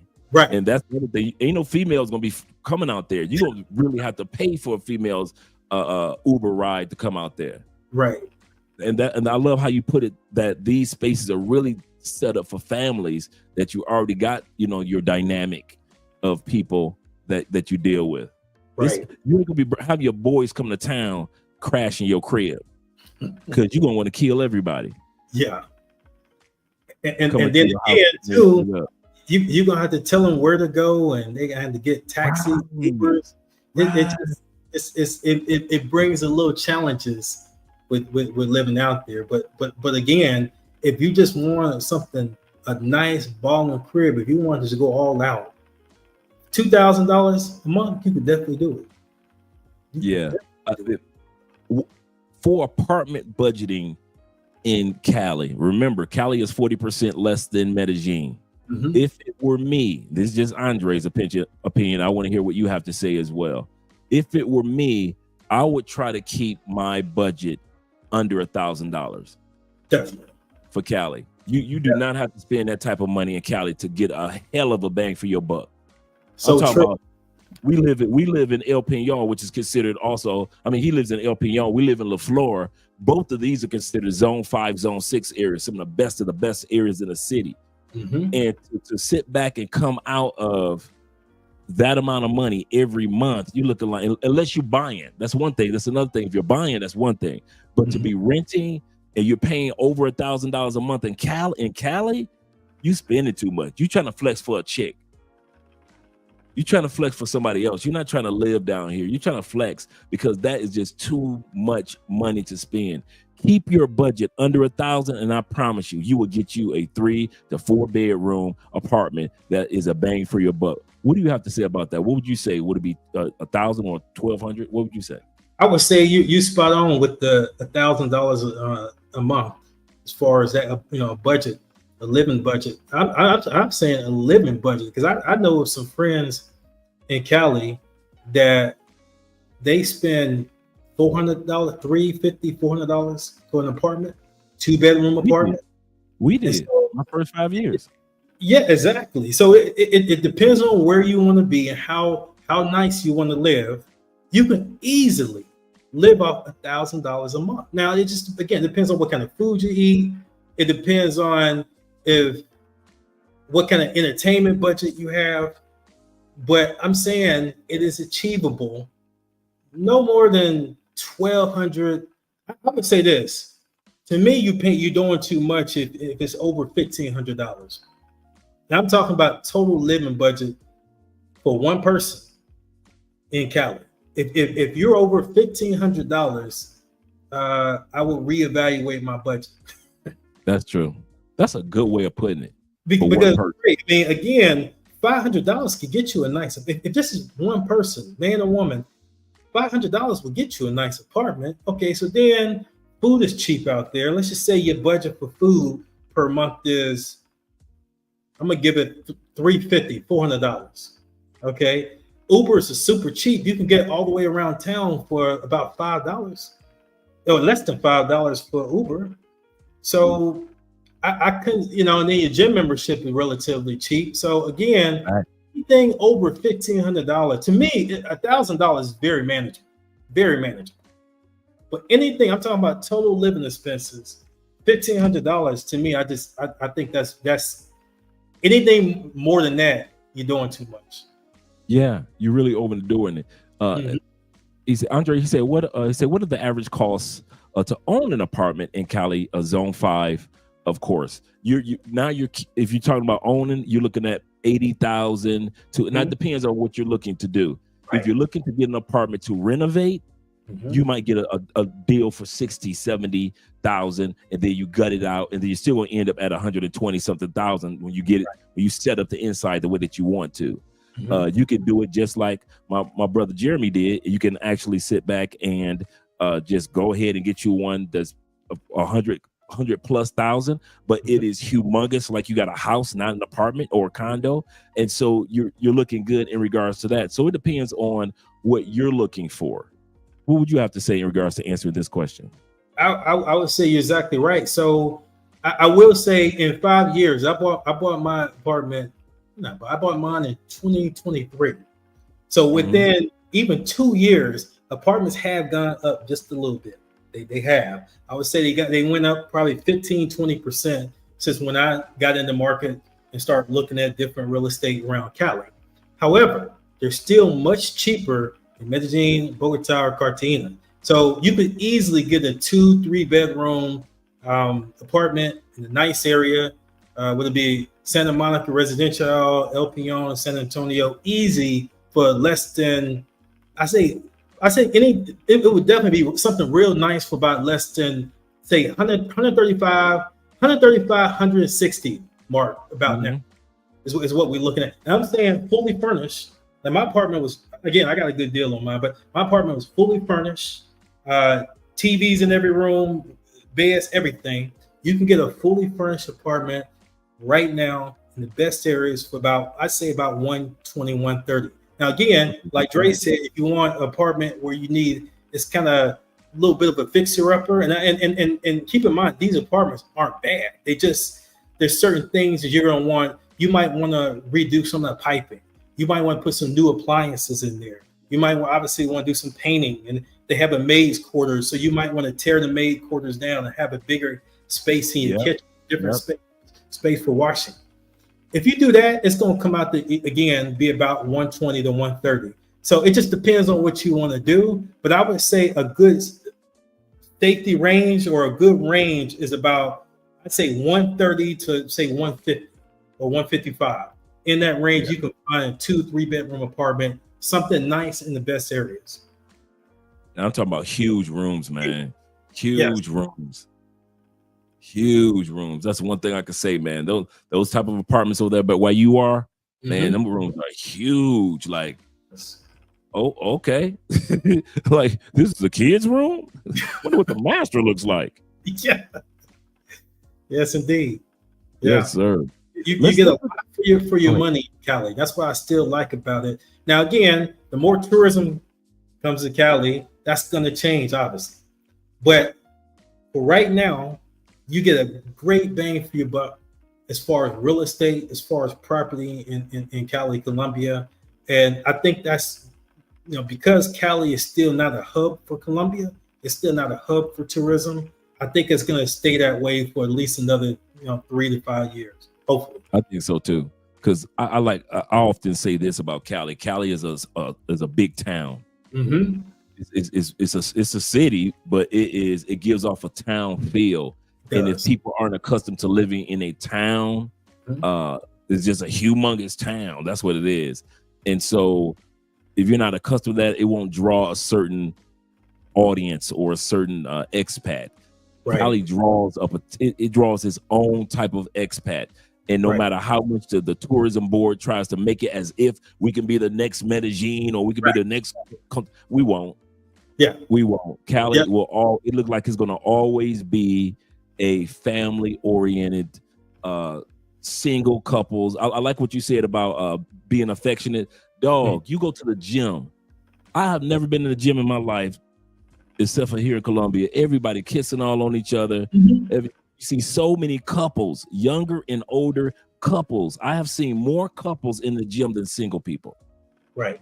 There are so many couples of all ages, of all stages of life that are in the gym. And then there's women that want to meet people in the gym, and guys that want to meet women in the gym. And so it just gives off that family appeal. The other thing I like about Cali that we haven't discussed yet before we get back to your video is the fact that the diversity, the interracial diversity of Cali being 40% Afro-Colombian makes a big difference if you're a person of color coming down here to Cali compared to maybe Medellin or even maybe to Cartagena.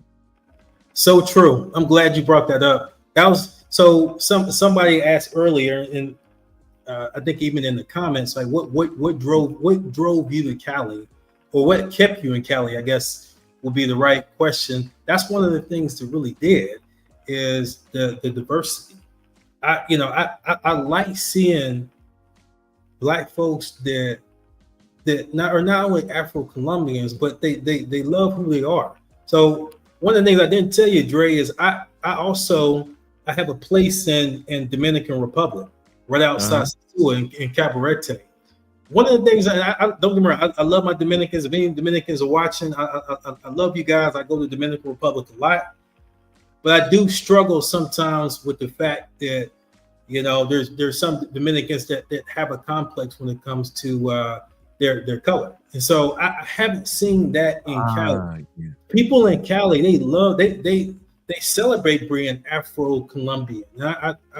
That's something that really not only made me want to stay, but I appreciate that in Cali. Yeah, absolutely correct. Wifey just walked in. Absolutely correct. And so that diversity brings diversity of entertainment, diversity of food. You get a chance to really enjoy Afro-Colombian soul food here in Cali, which is mainly a seafood, Pacific Coast seafood, coming from the coast of Buenaventura, which is only a couple hours away from here. The Pacific Ocean is only a couple of hours away from here. A lot of people ask me, does Cali have a beach? No, thank God. Does Cali have a red light district? No, thank God. Because we know that with a beach comes along a certain type of tourism that it just doesn't come here. One brother asked a question earlier, shout out to him. Had you been to Buenaventura yet? I have not. I was going to actually ask you that. I mean, not Buenaventura, but to Cartagena, Medellin. Have you been to Medellin before? Yes. Actually, I just got back from Medellin. It's funny you asked that question. Just got back from Medellin. It's not Cali. I know, right? I just leave it that way.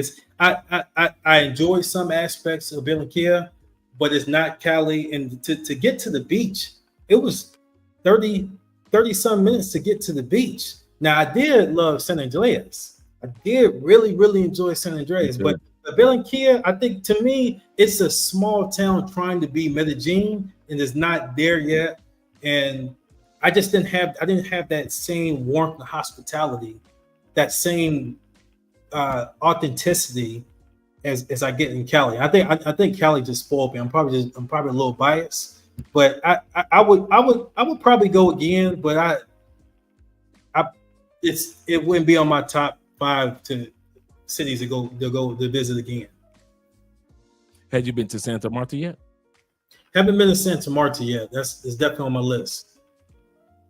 All right, let's get back to your video, because we had just got to the part where you guys start discussing the different areas of Cali that a person should go to and shouldn't go to. Right. So let's get to that part. The negativity, and they'll go to the Homeland Security website, and it'll be a level 3 for not just Cali, but Valle de Cauca Right. as a department, as a whole area, not just Cali. And that will deter a lot of people from coming to Cali. So, folks, I would definitely highly recommend that you come to Cali. You can make And your before own. he goes any further, when he said that the U.S. Department put Valle de Coca, is Valle de Coca? Valle. Yeah, it's our state. That's why I say Valle. Which is Valle. Okay. Our state, they put us on a level 3. So that's why a lot of guys weren't coming to Cali, because they assumed that, the State Department said it's super, super dangerous. And I kid you not, they do. And I know Jeremy can attest to this as well. They sold Cali like it was like in the top 20 most dangerous places in the world to go to. Did you kind of like get that feeling as well? I definitely got the feeling to the point where I had to really get my mind right before I decided to come to Cali. I mean, I was hearing you would have thought it was Cali in the 80s or the 90s when, when they had all of that, the Diaz brothers and all of that stuff going on. And that's why I always try to emphasize, you have to do your research and then make your own decision. Go somewhere, open mind, make your own decision. Because when I came to Cali, I thought in some aspects, Medellin was actually a little bit more unsafe from the standpoint, just all of the things that were happening with the scopolamines and the brothers drugs, stuff like that. Not to say that doesn't happen in Cali, but certainly I think there's less cases of that happening in Cali.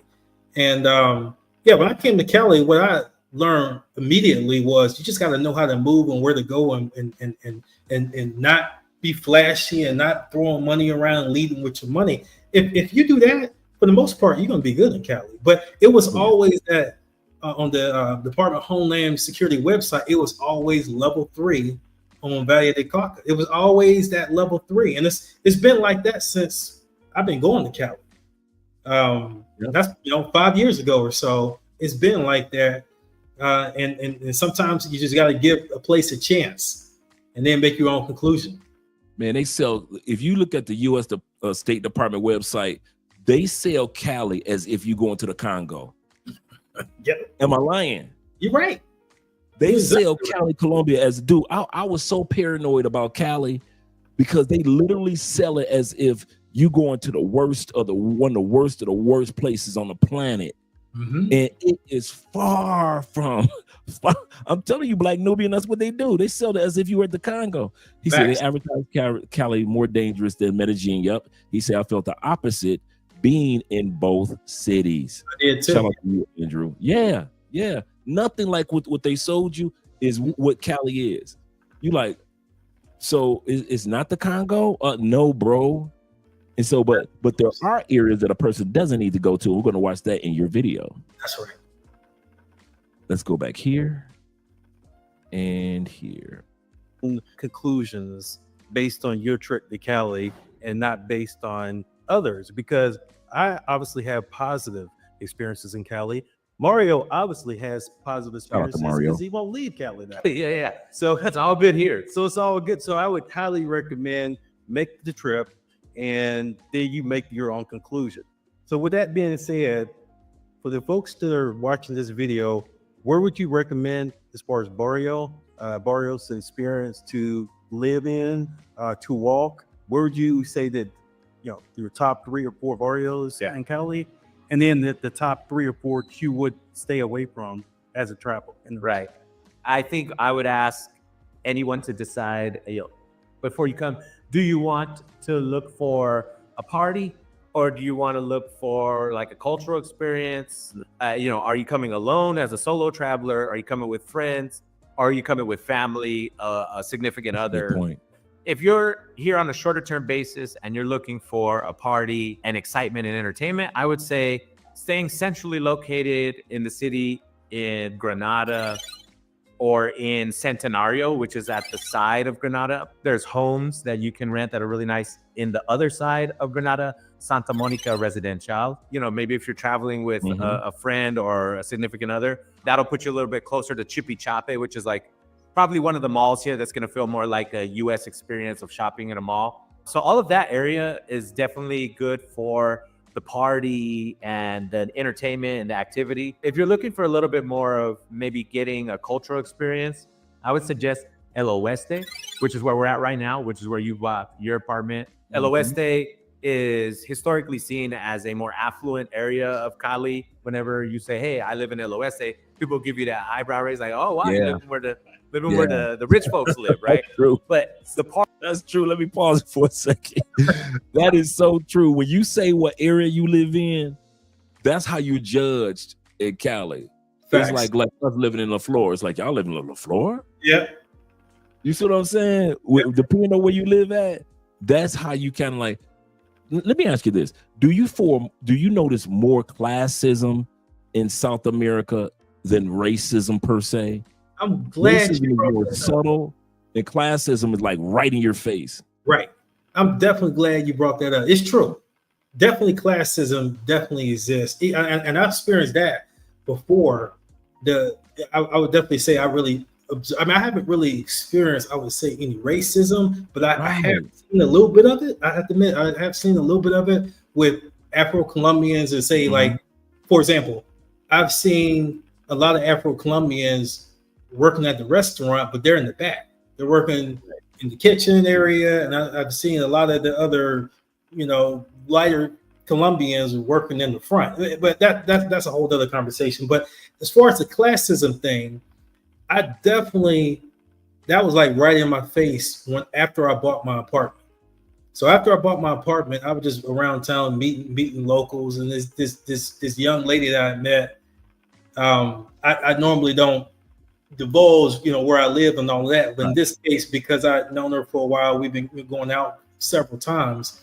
I did, and immediately she's like, "Oh, you live in that area? That's really a nice area." And immediately started treating me differently in a good way, by the way. And so it's definitely that whole classism, like where you were raised, where your family was from, where you live, where you have an apartment or house. That's definitely something they look highly at as a culture there. Yes. No matter what city in Colombia you go to, you are judged on your class. Faster than you're judged on your race.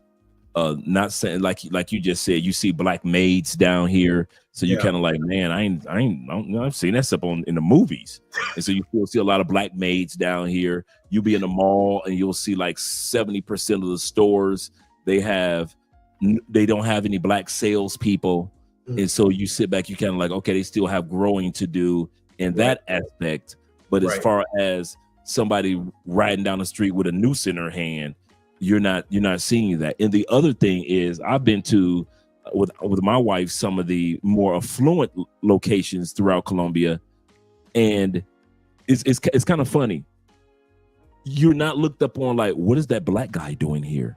Right. It's more or less like, if you're here, you can afford to be here. Welcome. Exactly. Don't let that slide by what I just mentioned, guys. I'm gonna let Jeremy say what he has to say about it. If no matter what affluent area that you go into in Colombia, if you're in that area, you're respected due to the fact that you can only be in that area because you can afford to be in that area. And that's where nobody's questioning, why is that black guy here? Or why is this dude here? As soon as you walk into that restaurant or walk into that area, that all-inclusive spot, you're going golfing, you go to this particular bowling alley, or you go to this little fishing location, or you're in this particular neighborhood living, nobody questions you because of race. Because the only reason you are in that area is because you have the money and the connections to be in that particular area. That is so true. And that's one of the first things I remember. I think it was my second time in Cali that I went to this.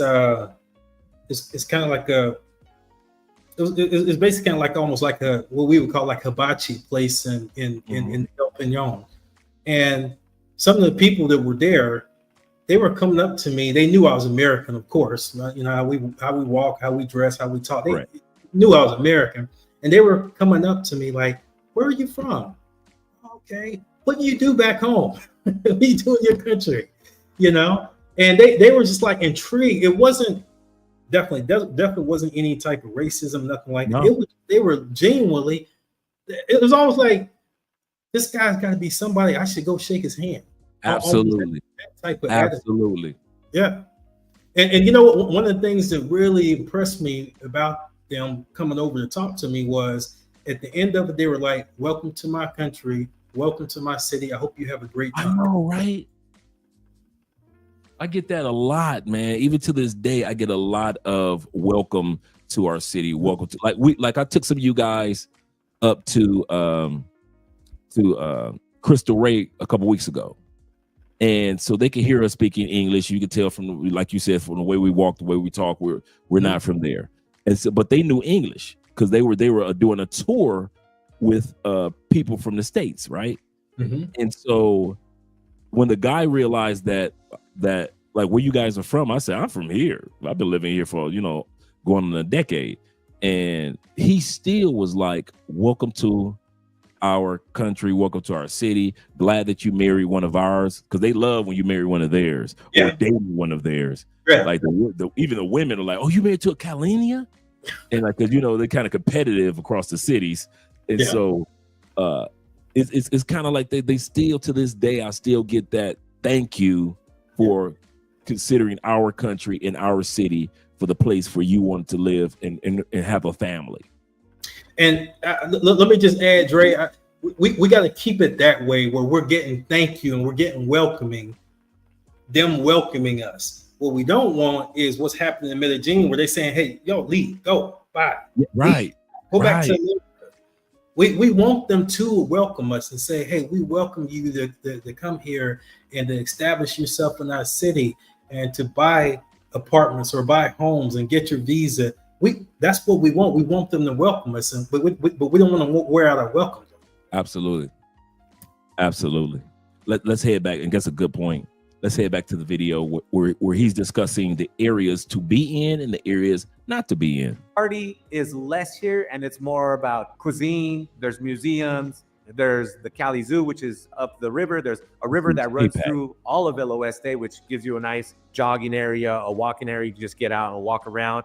And this area, it borders one of the more historic areas of San Antonio. For Cali, it's a very touristy type of area where it's going to show off some of the artisanal gifts, jewelry, clothing of Cali and Colombia in general. And in San Antonio is really nice, guys. So you just finished seeing where he lives in the El Piñol area. You saw this, he's looking at the San Antonio area right now. So for some of you guys that haven't heard us talk about San Antonio as much, you find a lot of hostels there. You'll see a lot of people from Europe in San Antonio.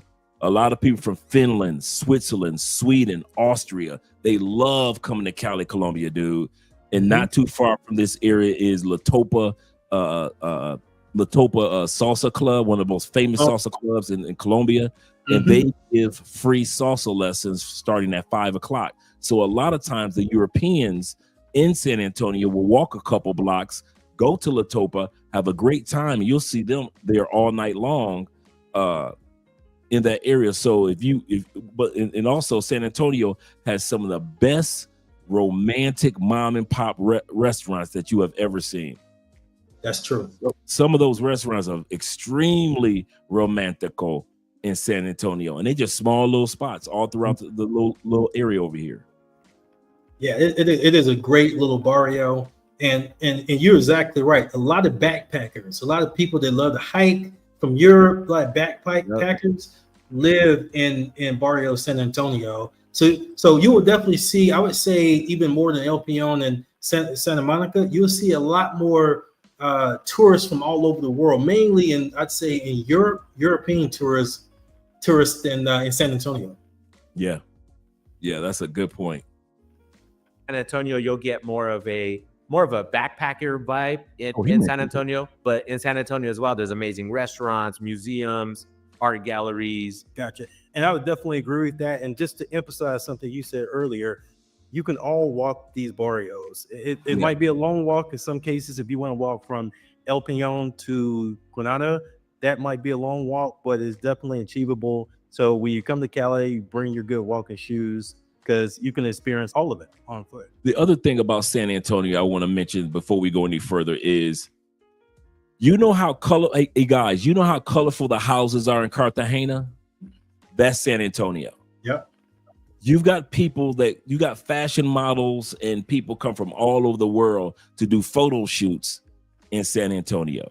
Mhm. I first saw colorful houses in Colombia, not in Cartagena, but in San Antonio. That's when I first started seeing colorful houses.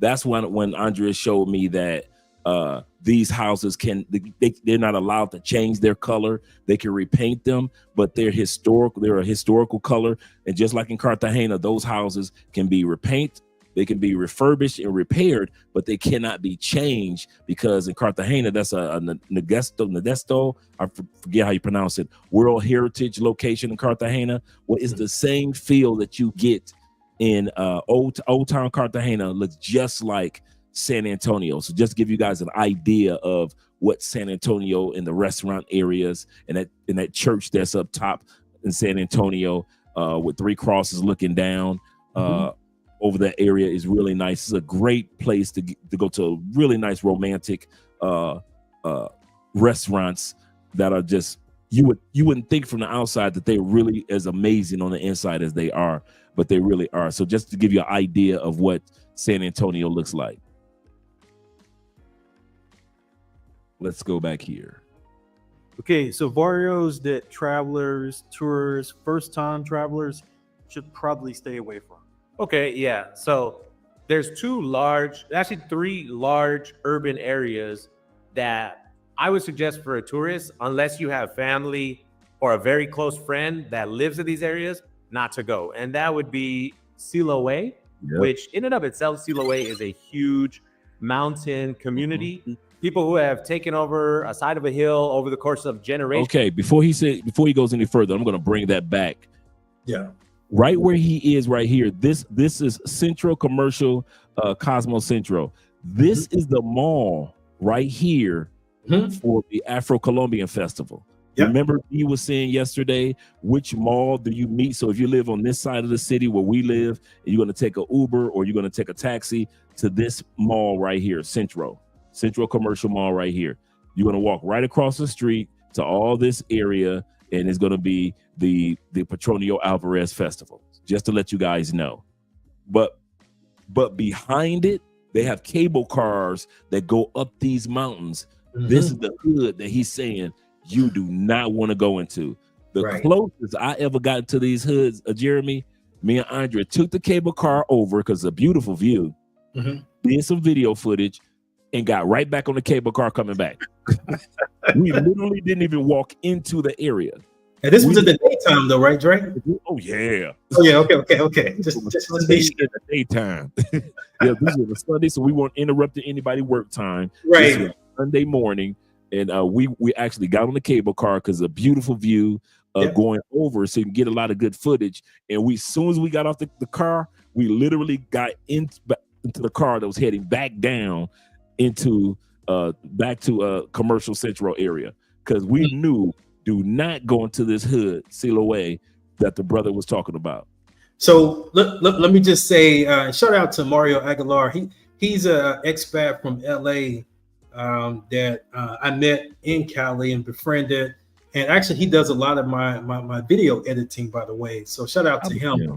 But he actually had a little bit of an incident, and I'll let him tell his own story. Maybe he'll come on the show one day, tell his own story. But he actually had a little incident in that area because it's my understanding that he's married. He married a Kalinga as well, and she had a cousin that lived out there, and they were going to go.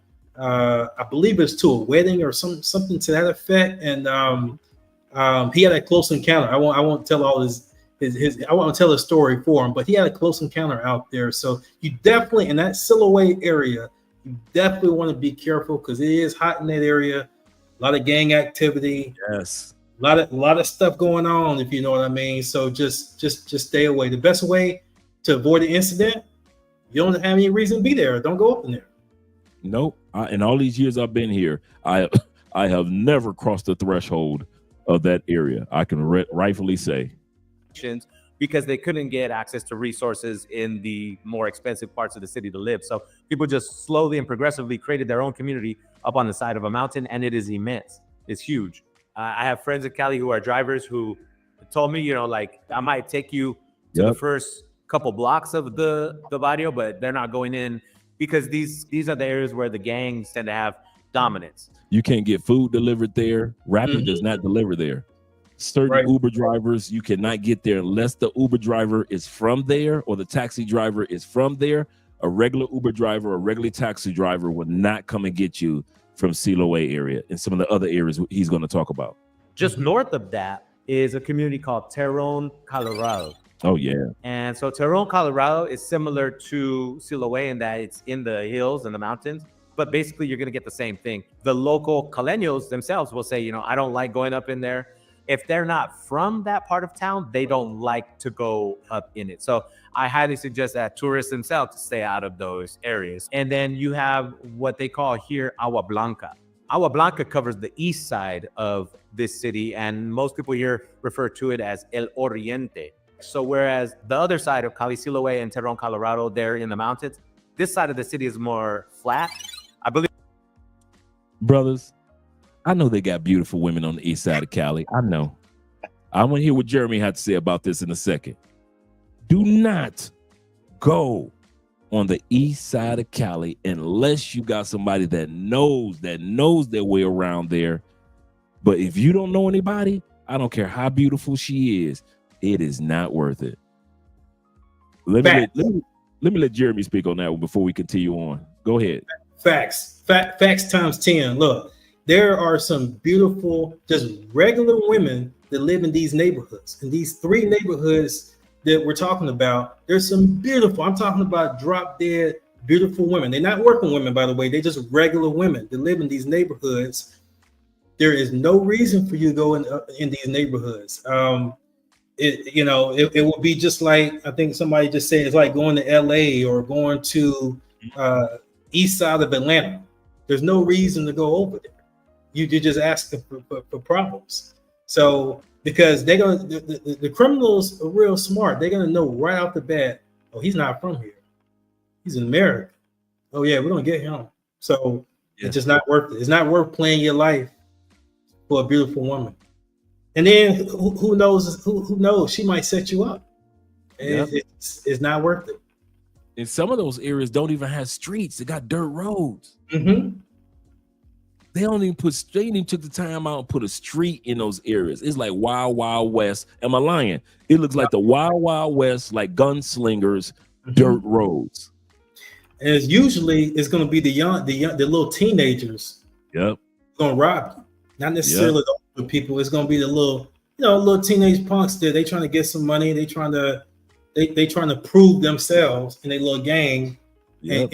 And you're going to be the target if you go in there.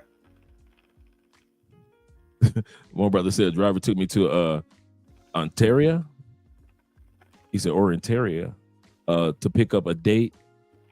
He said, and it was, yeah, dude. Yeah. He said it was eye-opening. Yes, sir, Mel. Yes, sir. Yeah. Let's go back to the video. And I just say this one thing before we go to the video. I go back to what you were saying earlier, and that is, you definitely don't want to be wearing any jewelry in these barrios. You just asking to get robbed. Any kind of nice watch, jewelry, don't do it. No.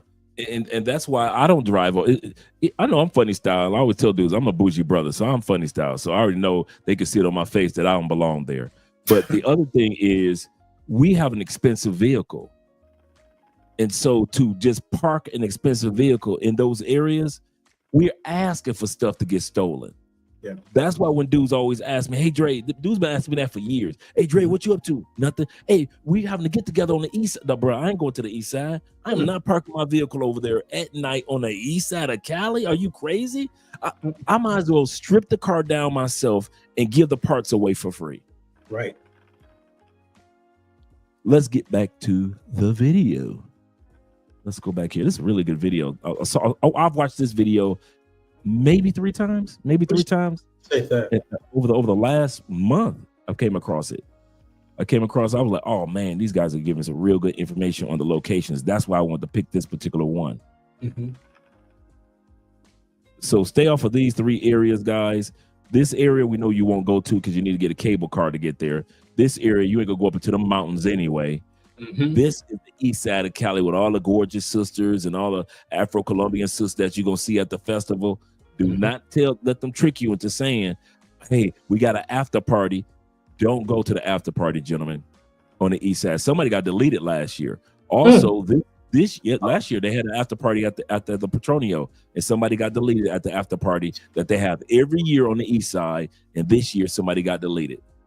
Wow. And also on this side is where they had the explosions a few months back. That's right. With the police stations. They were blowing up the police stations over here. Right. Yeah. So, guys, east side of Cali is no, is a no. No. I think the river is Cauca that passes through there. It's generally seen as like a lower class neighborhood, all of that area, right? And That's so kind of like a ghetto, what we would say in America. exactly, it'd be like you're going into the ghetto. Not all of it is extremely dangerous, but for any type of tourists, even Caleños themselves, they typically try to avoid these areas. Those are the 3: Siloé, Terron, Colorado, and Agua Blanca or El Oriente.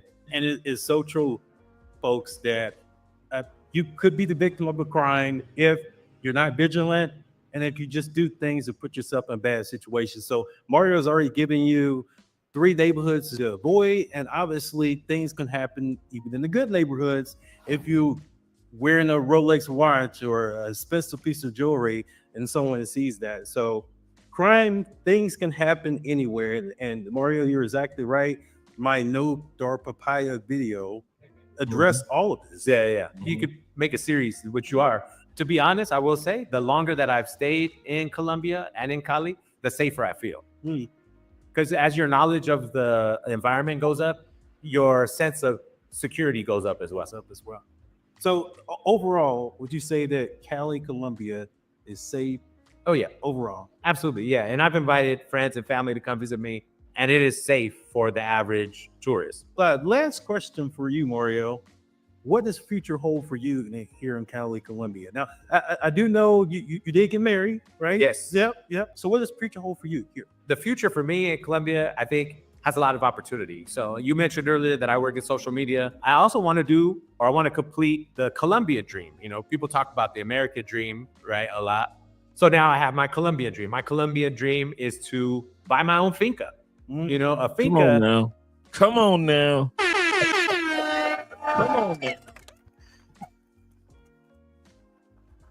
Gotta get the finca. Got to.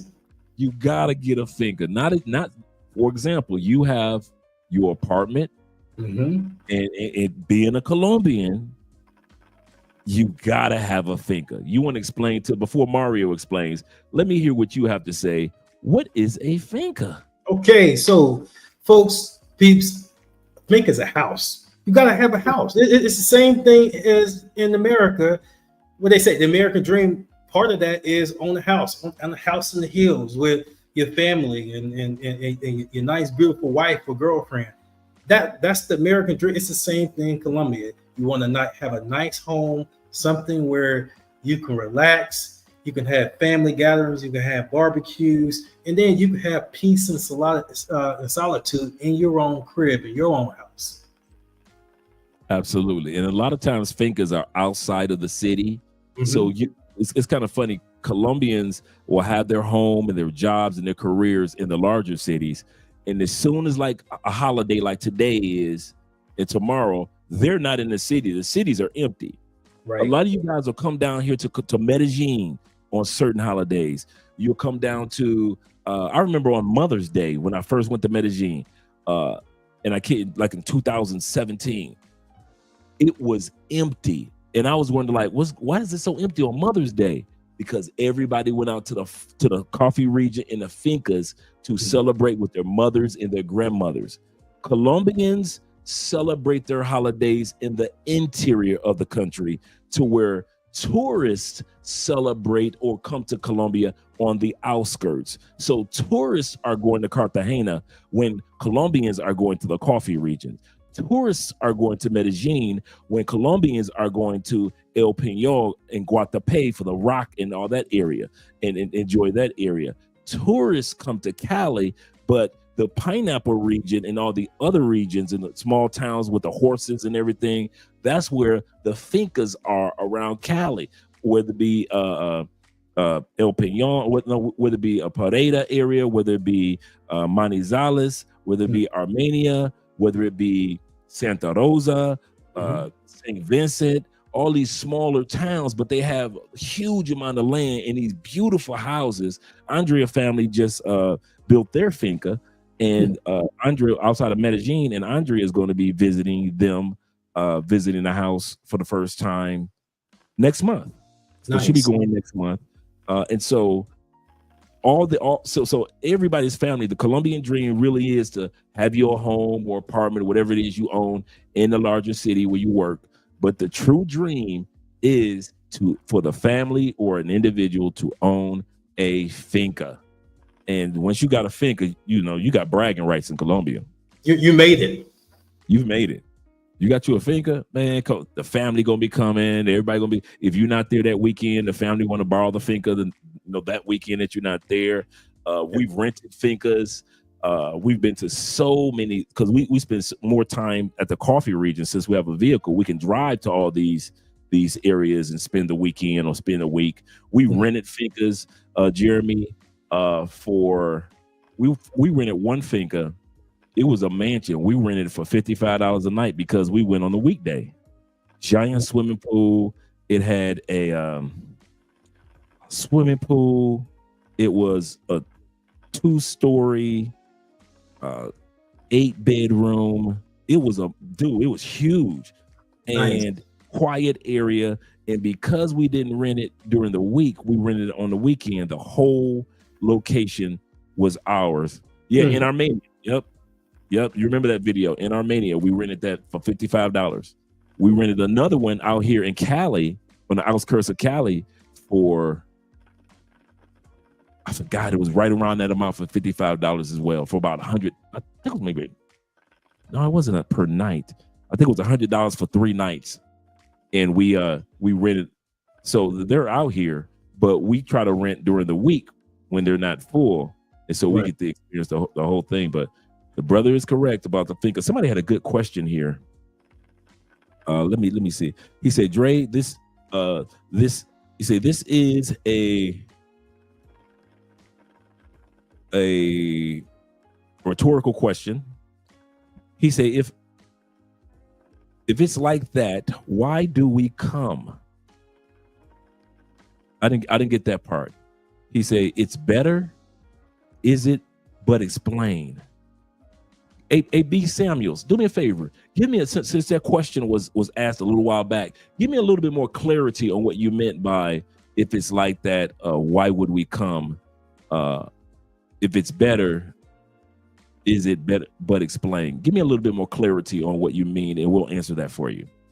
Let us get back to the video where he was explaining about the finca. And to those who don't know, everyone in Colombia has a family member, usually an uncle, an aunt, a grandmother, or your parents who have a finca. And it's just this huge property. A lot of times they might even have cows and cattle, pigs, chickens. That's kind of like the Colombian dream. And so that's my Colombian dream. And then it'd be a lot more accessible to invite family to come, and we'll go to the finca. We'll stay out there and sort of make our little like family compound here in Colombia. Yeah. And it'll be much more affordable than getting a house in Florida. Oh, 100%, 100%. If you're the type of person in the United States who feels like certain things like real estate, buying a home, an apartment of your own are out of reach in the United States, come to Colombia, stay for a month. If you find at the end of a month that this is a place that you can thrive, then you will see that the value of buying property here is just miles ahead of what you can get in the United States. Absolutely. I mean, we are shooting this video in my apartment in El Peñon, and this apartment would have cost definitely double. We maybe even triple in the United States. with the amount of square footage, Yeah. number of rooms.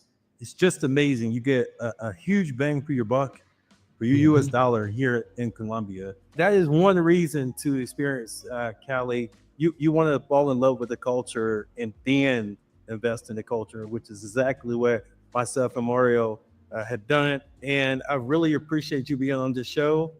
I value your friendship even more, and I definitely want you to put your social media information out so people can reach out to you. Mario does a heck of a job regarding your videography. And there we go, guys. If you're interested in getting Mario's information, there we go. Instagram, as well as his email, if you guys want any further information in regards to social media marketing as well.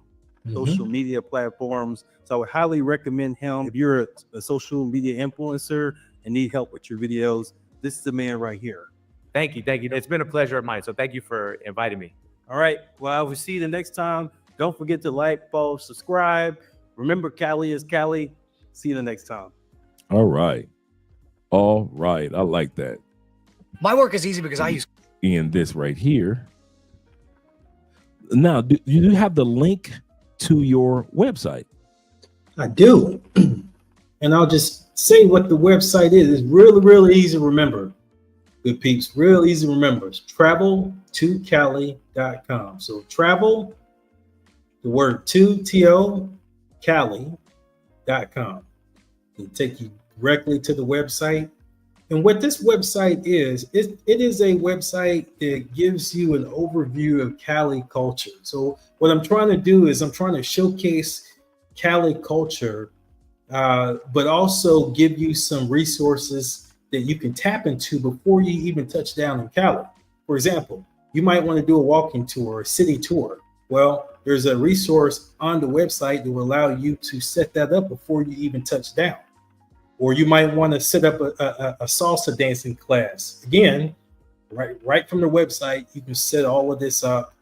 It gives you information in regards to restaurants, bars. Somebody mentioned coffee plantation. They want to go to a coffee plantation.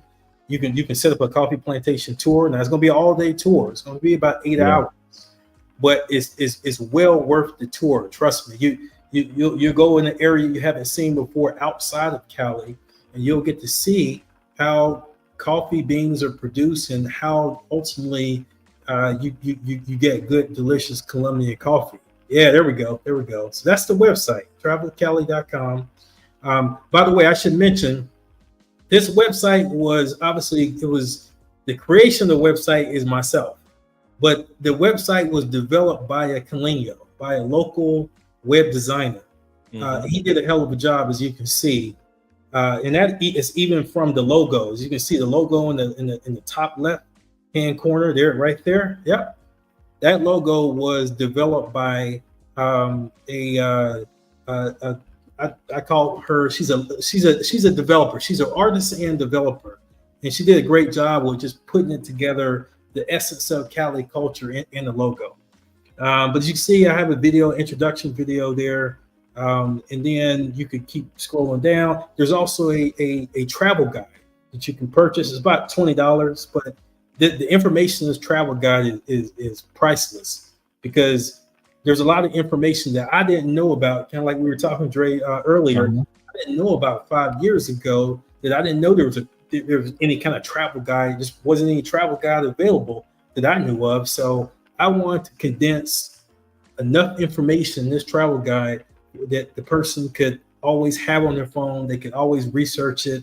If you want to go to a nightclub, then here's a safe nightclubs to go to for tourists. If you want to go to even medical resources. I have a dentist that I work with in Cali, Colombia, and she's really, really good. She does good veneers. She does good cleaning. She does all of it. And you could book an appointment with her as well. There's a few dentists out there that you can work with, but I would highly recommend Stephanie. Stephanie Dusan is the one I would recommend, because she's my dentist. If you want to do a camping, hiking tours, coffee plantation tours, all of this information is available to you on the website. So hopefully it'll make your life a little easier. Before you get to Cali, you can already have some things lined up. Yep, there you go. For example, you click here. Mm-hmm.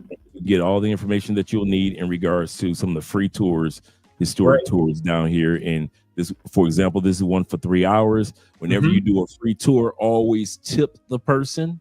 Always do. Don't just walk away. Make sure you tip the person 20,000 pesos, 15,000, whatever it may be. No matter whatever they how you felt the service was as far as the tour.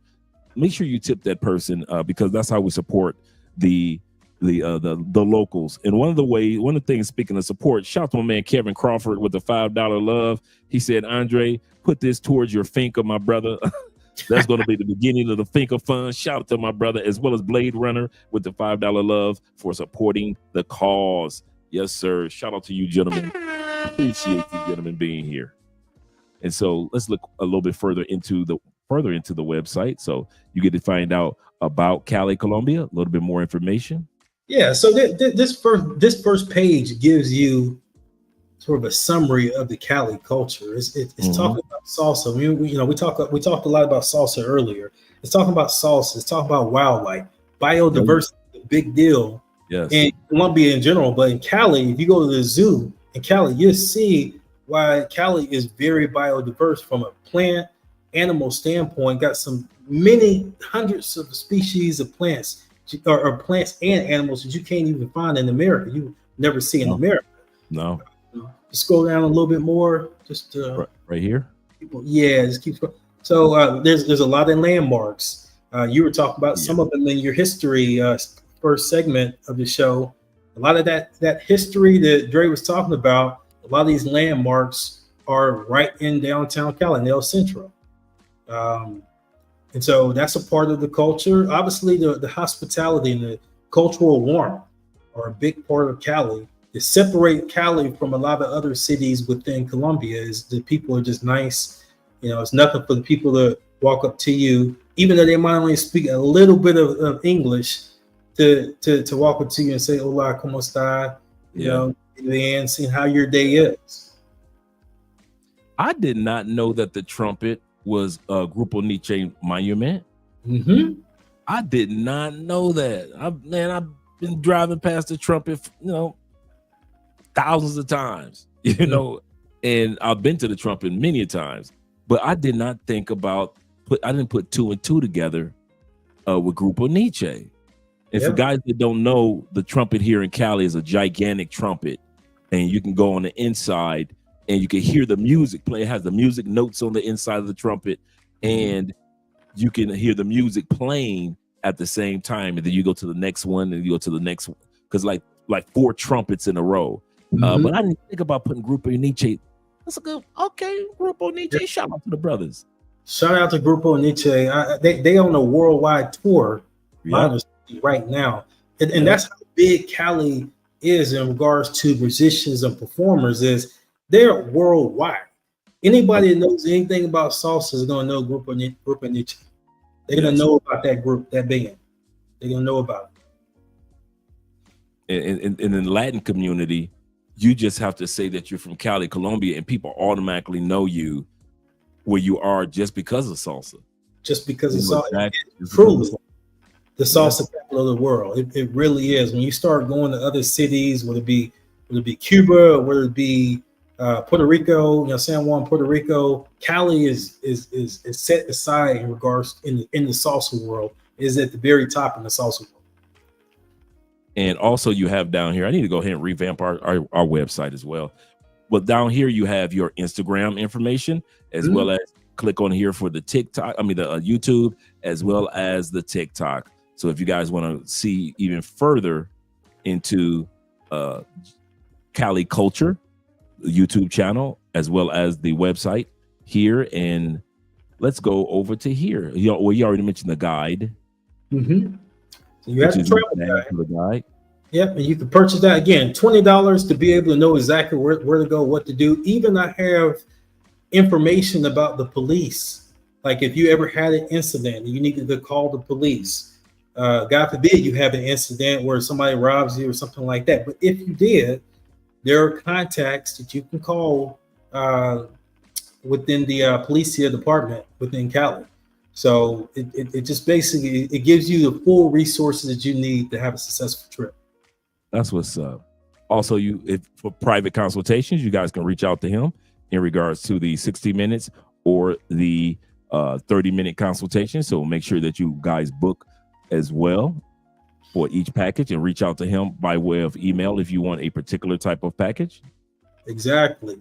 And I'll say when you get either the 30-minute or the 60-minute consultation, you automatically get the travel guide. So not like you have to pay for that separately.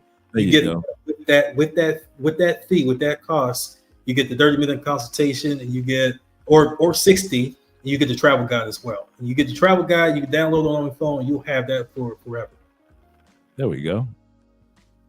And also we have over here things to do in Cali. There's a lot to do in Cali. There really is. A lot to do in Cali. A lot of people don't realize how large our medical tourism is. Huge. So a lot of Americans, and even there's a lot of American women nowadays are going to Cali getting plastic surgery because there's some good plastic surgeon doctors in Cali. You know, if you're interested in that, somebody that, you know, maybe be a woman that's watching that's interested in something like that, and then hit me up. I do know some doctors that do that in Cali. I don't have their information on the website just yet, but certainly can get you with the right person. Cafes, bakeries, you know, if you want good breakfast, some of the best breakfasts is in Colombia, in Cali, Colombia, by the way. Oh yeah.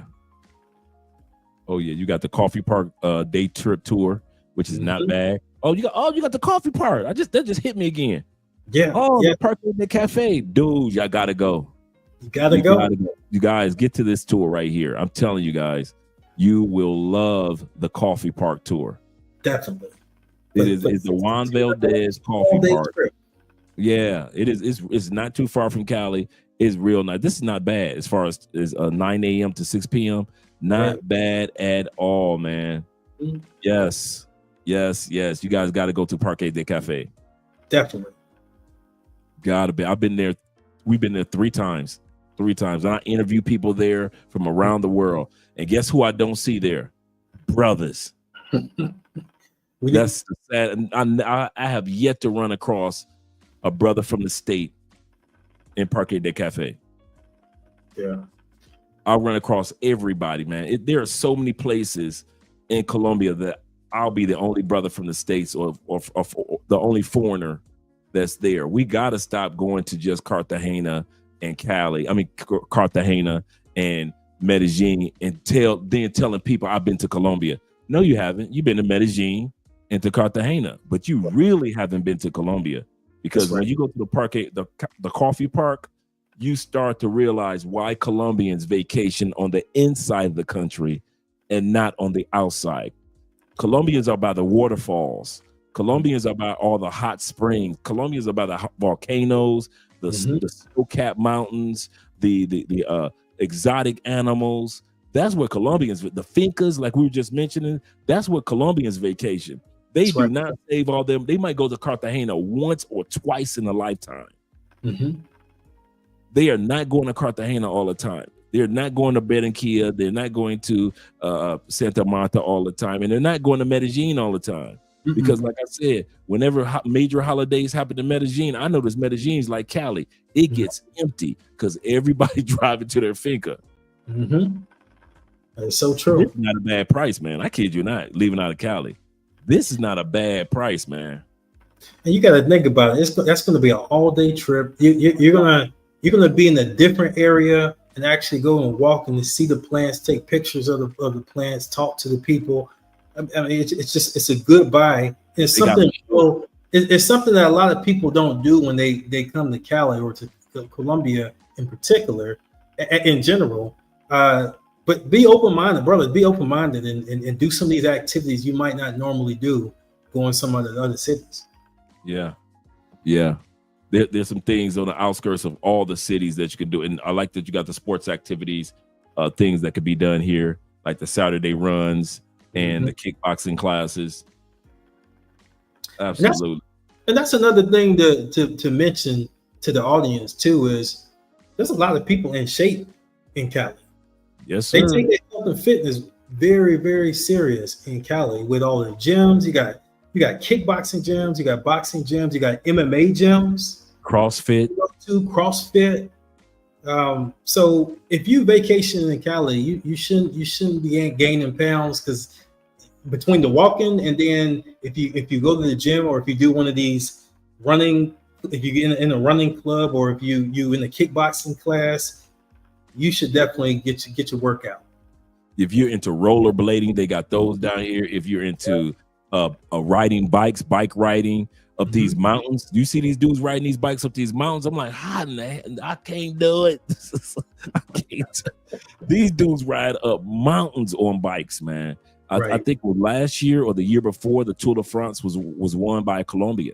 And so, yeah, I kid you not, they are serious about their bike riding, and they're serious about their pets. You better believe that. That's right. That's right. So if you're traveling with a pet, no problem. There are kennels. There are places where people will take care of your pet. If you want to do a coffee plantation for a day and you don't want to take your pet, then there's places on this website that will take care of your dog or your cat. Yeah, definitely. So you got some bars and some nightclubs, really nice areas that a guy can go to. Like I said, and I mentioned earlier, Cali is a city that if don't nobody tell you, you ain't gonna know. And so you guys just will not know. I kid you not. And so you definitely want to take advantage of the website. Once again, Travel to Cali. Great information out there. Let me drop the link one more time. Definitely. For you guys that are just coming in. And you guys can really just enjoy yourself here in Cali, Colombia. The reason why I know some of you guys are wondering, like, why is it Andre often interviews or presents other content creators or people that are down here in Cali? Why doesn't he just promote himself? That's A, that's selfish, and B, there are things that other content creators see on their side of the city that I might not see, that you might be interested in. And it would be selfish of me to not bring forth all these other content creators for Cali. For the most part, with Cali, also, it's so much easier to bring on content creators such as Jeremy, because there's a certain breed of person that comes to Cali and lives in Cali. Right. So it's a lot easier compared to if I was in Medellin. You got to kind of like look up that person's content and see if they a Pookie or Ray Ray, or if they're a serious person. You don't have to go. I don't have to go through that dance in Cali. You see what I'm saying? Yeah, I know exactly what you're saying. If I meet somebody in Cali and they do content, I'll easily bring them on if they own a business or whatever it is, because here in Cali is just a completely different, less stress. I won't say stress free, but less stress environment. And the reason why I moved here, because there wasn't that many tourists. I don't want to be around a bunch of tourists. I'm from Florida. I'm tired of tourists. You know, and so that's the reason why I wasn't. So definitely reach out and subscribe to Jeremy's YouTube channel. Let me drop that link one more time as well. And shout out to yourself, Dre. I really appreciate you.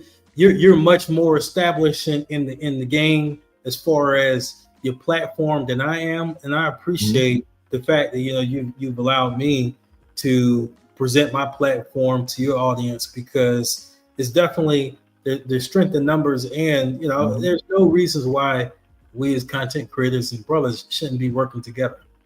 Absolutely. So I appreciate the things you do, and I know you've had other people on your show as well, and it is much appreciated.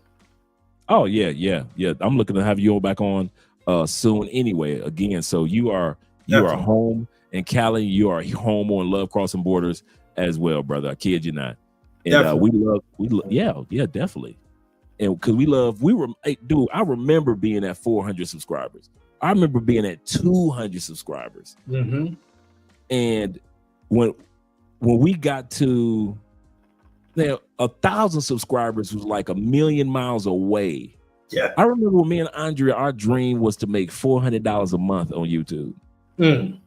That was our dream. We never figured ever that we'd be seeing 5 figures on YouTube and 6 figures a year. We never thought that.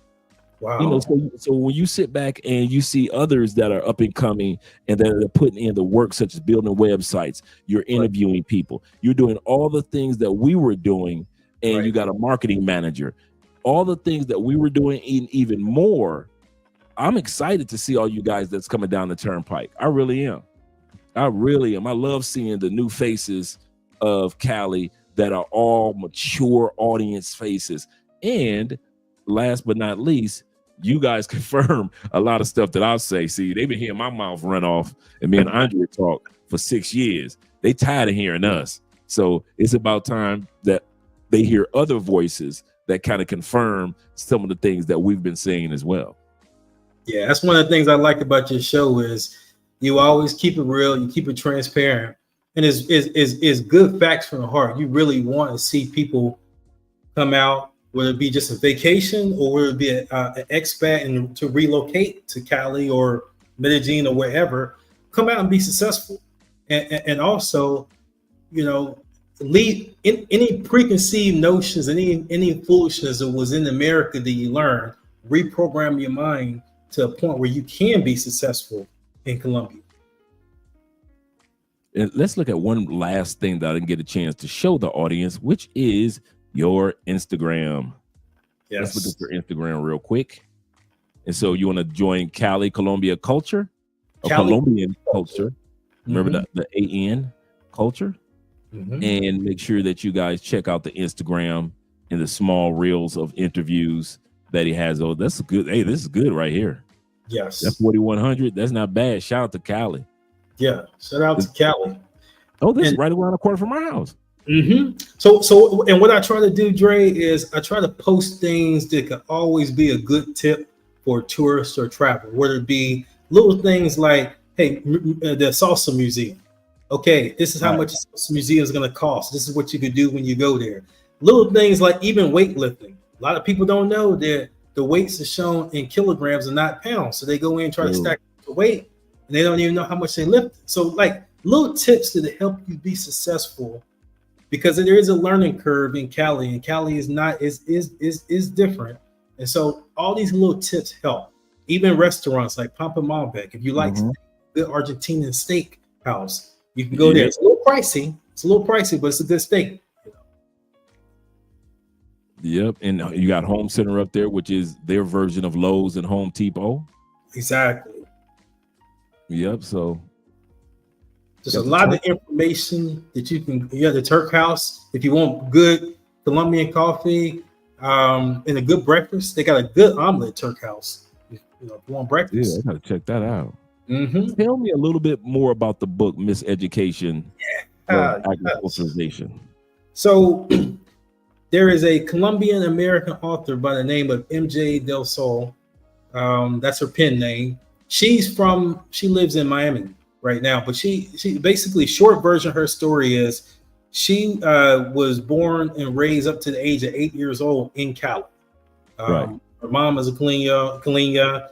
All of her family was there, and through some rough circumstances, her mom decided to uproot and leave Cali and move to America. So in this book, she's telling the world her story of assimilating or acculturation to American culture, from being in Cali and be a true Kalina girl to assimilating in America, in first in Miami, then in New York, ultimately in New York.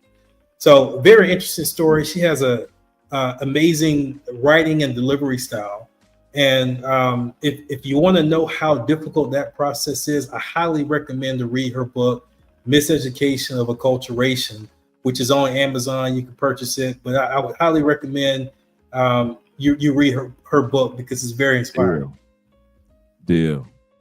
You know, I love to collect some good books. And so I came across this Instagram feed a couple times.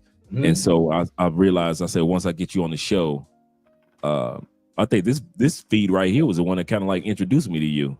That's right. Yep. And so I was like, yeah, I gotta get this book in my archives. Definitely. All right. In closing, do you have anything that you want? I'll drop the link for the IG. Give me a second, gentlemen. Thank you very much for reminding me. And I actually have the link pulled up. So let me drop this link real quick.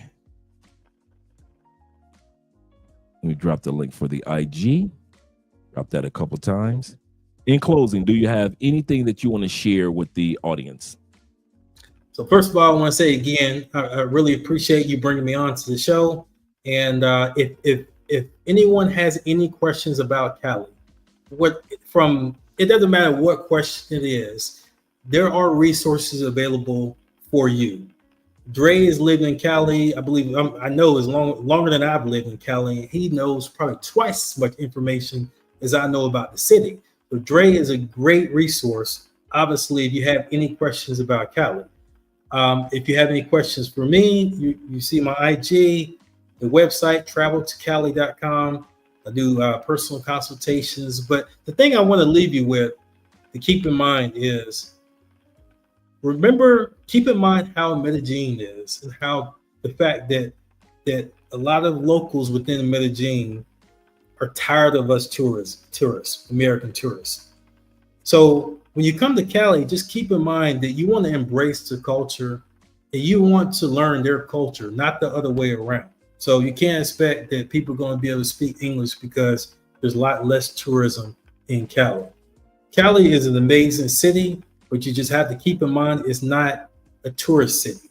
And as Dre pointed out, it probably won't be a tourist city, but it can be a great place for, if you're mature, if you love culture, if you love dancing, if you love beautiful women, Cali can be the best place for you.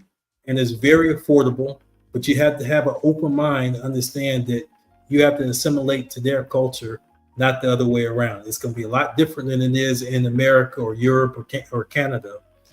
But it's a great place, and like anywhere else, I guess, in life, it's all about what you make of it. So when you come to Cali, have a great time. Be safe, because anything can happen. Anything happen anywhere. Be safe, but enjoy the city. Enjoy the culture. All right. And enjoy the information that he has been sharing this evening. So you guys can watch this on a replay. Make sure you guys subscribe to his Instagram, subscribe to his YouTube channel, subscribe to his TikTok. At the same time, make sure that you take advantage of all the information that he's put there on the Travel to Cali website. Especially, I'm hyping this up, especially that tour to the coffee park.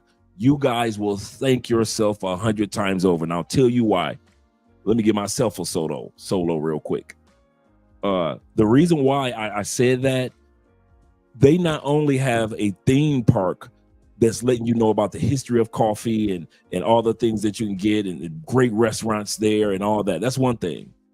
They also have the theme park with all the rides and all the roller coasters and all that. That's another thing. Mm-hmm. But they have a show. You can't use a camera. That's only. I mean, you can't bring you can't use your camera. You can't record in that show. It is about an hour presentation, and bruh, I'm talking about, it takes you from the history of Colombia with the music, the dress, the food, and the dancing throughout the history. So you get a chance to see back in the day when they planted the food during that time period, how they danced, what type of music that kept them motivated for planting. Then it was the time period of just taking care of the harvest. I mean, taking care of the plants and taking care of your land. When was that? What took place?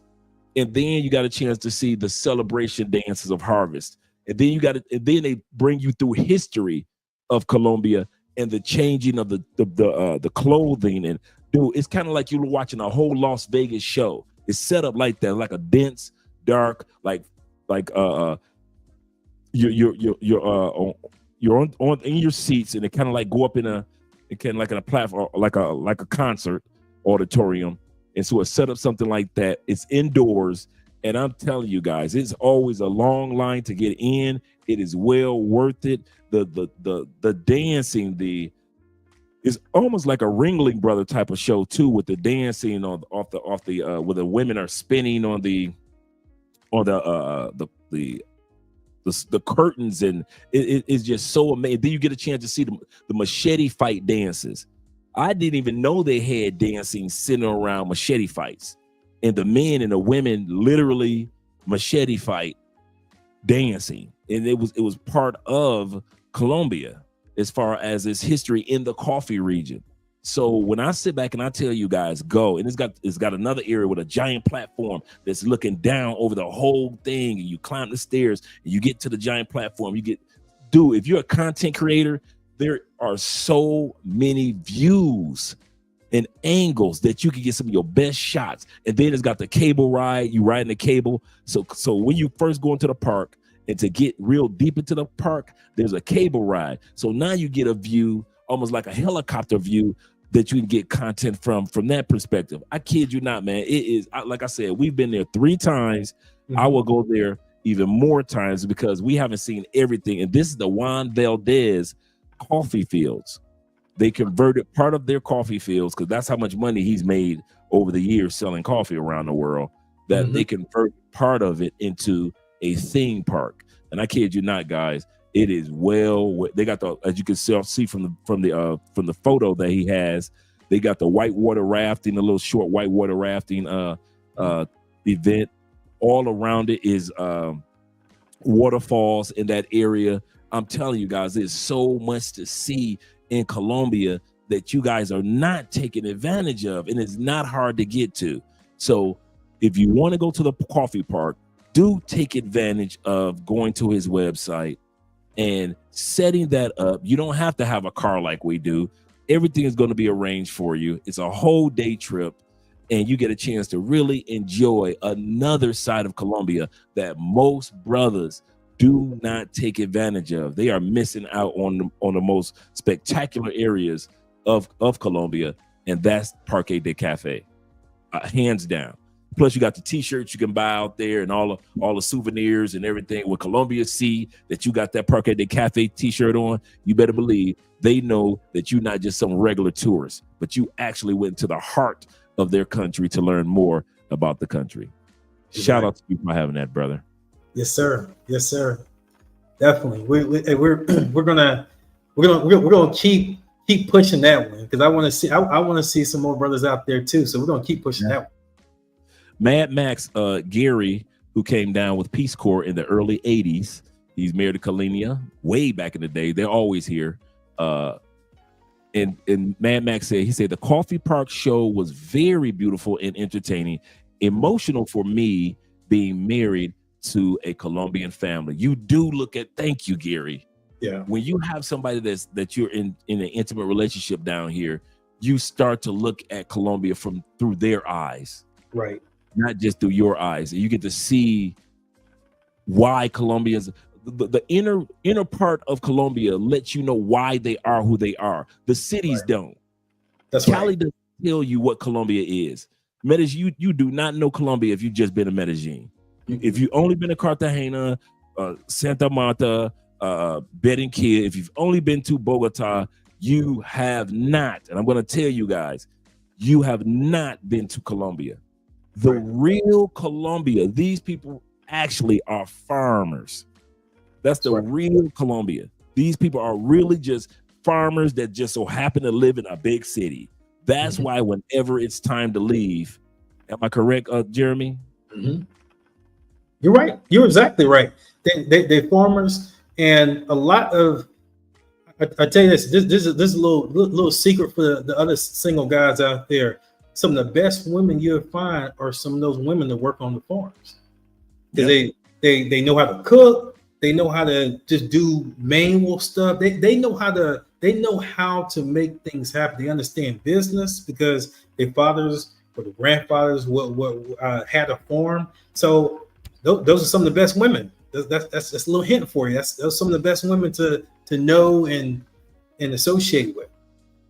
And the crazy part is, what guys don't ever notice is the money that are, man, these dudes be driving some of the most expensive pickup trucks. Yeah. These guys they own 10 horses. And you're like, wait a minute, this dude owns 10 horses, 5 cows, 500 chickens. You're like, wait a minute, this dude got some money. And you will see them in their car, and it'll be an Audi truck riding by. And then all of a sudden you see a Toyota a Toyota 4Runner riding by. You're thinking that these people are supposed to be ultra poor and they live in a small town. They ain't got no money. Man, the best vehicles that I have seen in Colombia were always in the small towns. That's right. They always got the best of the best of the best. The farmers with all the chickens, and they get all the they sell all the fresh eggs. They getting paid. Yeah, they're getting paid, and a lot of that is through those generations, and then the next generation to have the farm, they keep it going. That's how, you know, they always say there's a small amount of families that really have the money in Colombia, and a lot of it's farm money. A lot of it is just they just know how to farm and make things happen, and you know, you might not see that in the city, and unless you start doing some of these tours and getting out of the city, you might not see that, like say Dre and I have seen. Yeah, shout out to you, brother. And Andrew said, he said, "That's I'll be visiting the real Colombia, in the coffee region next year. You'll love it, man. Man, Andrew been so tempted to get us a finca out in some of these regions, man." Because especially we just got the last region we went to was the pineapple region.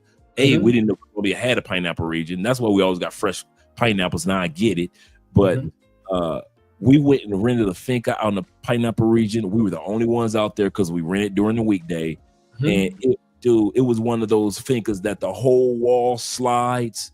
Yeah. So it collapses, and you get a chance to have all of nature while you're in your bed. You're looking at all of nature right out there, and all these exotic birds and all these exotic foods and all the foods that you don't get in the city, you get in the smaller towns. You got hummingbirds waking you up in the morning, and it's just like, this is crazy.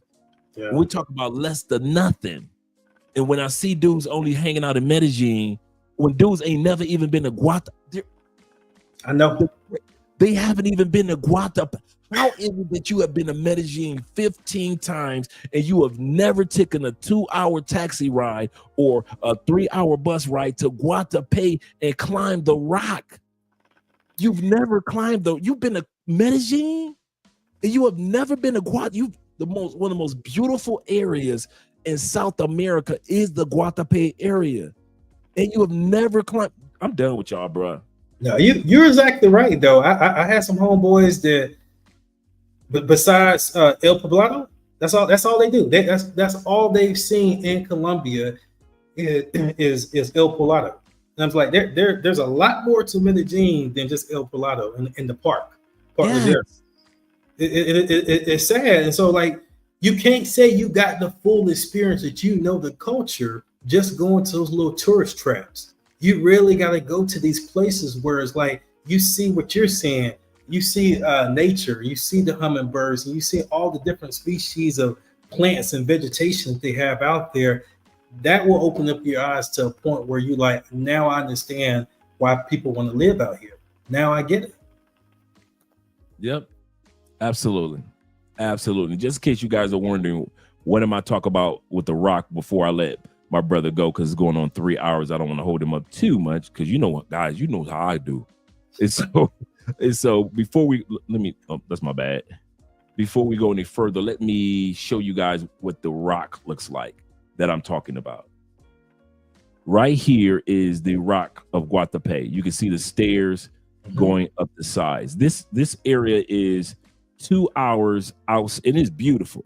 And they got beaches all around it. They've got the all around the pond area right here. They've got this river. They've got a river ride that you can do over here. All of this is you climb up, and it is to get to the top right here is 700 I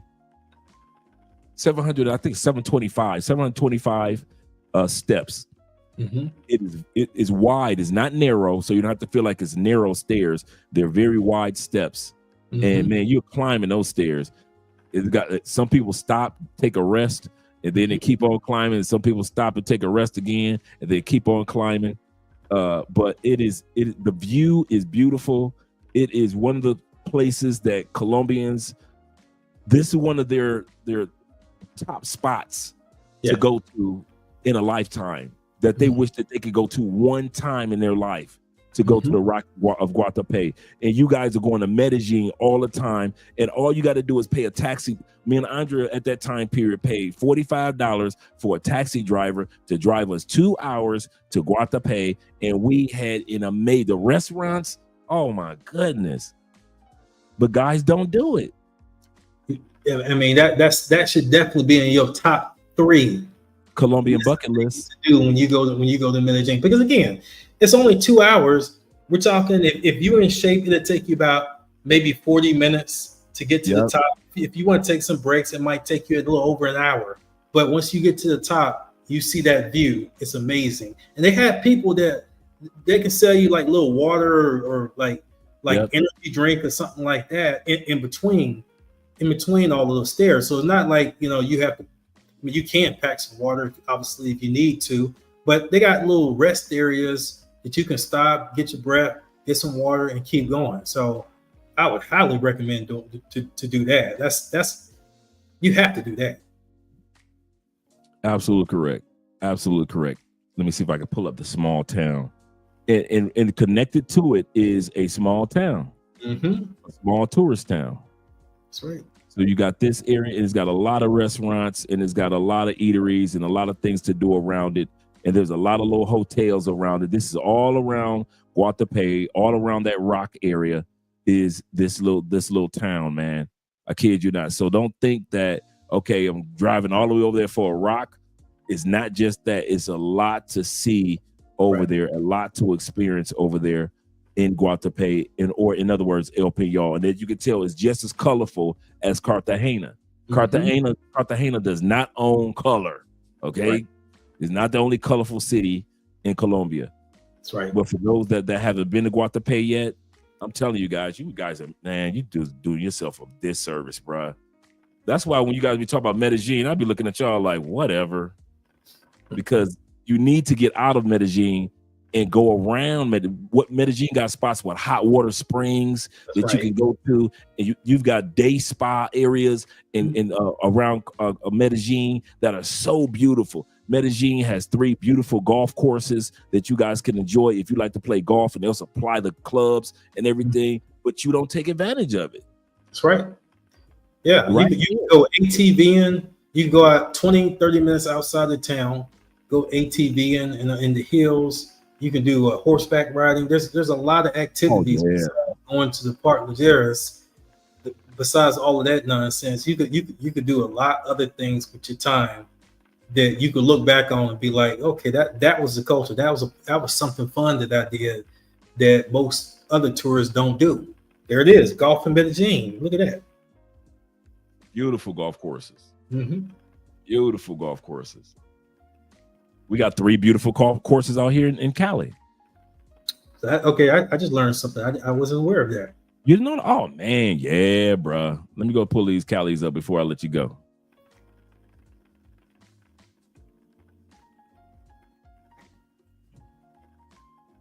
These are ours.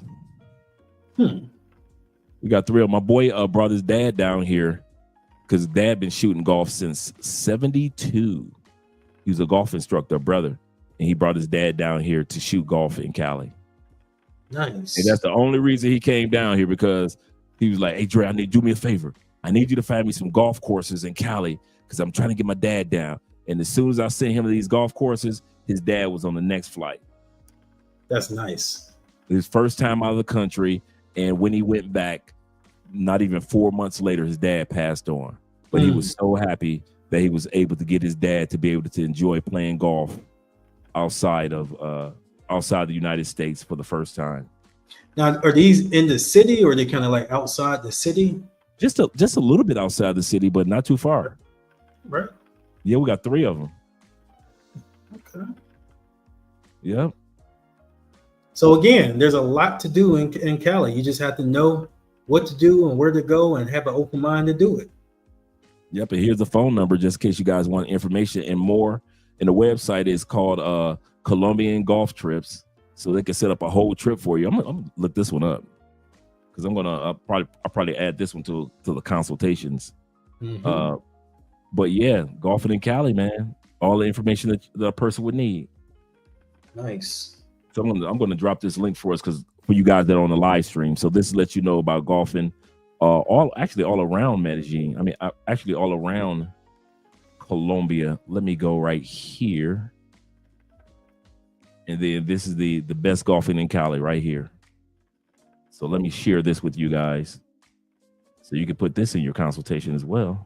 Definitely. I'm writing that down as we speak. That's definitely a good activity a lot of people like to do. Yeah. Yep.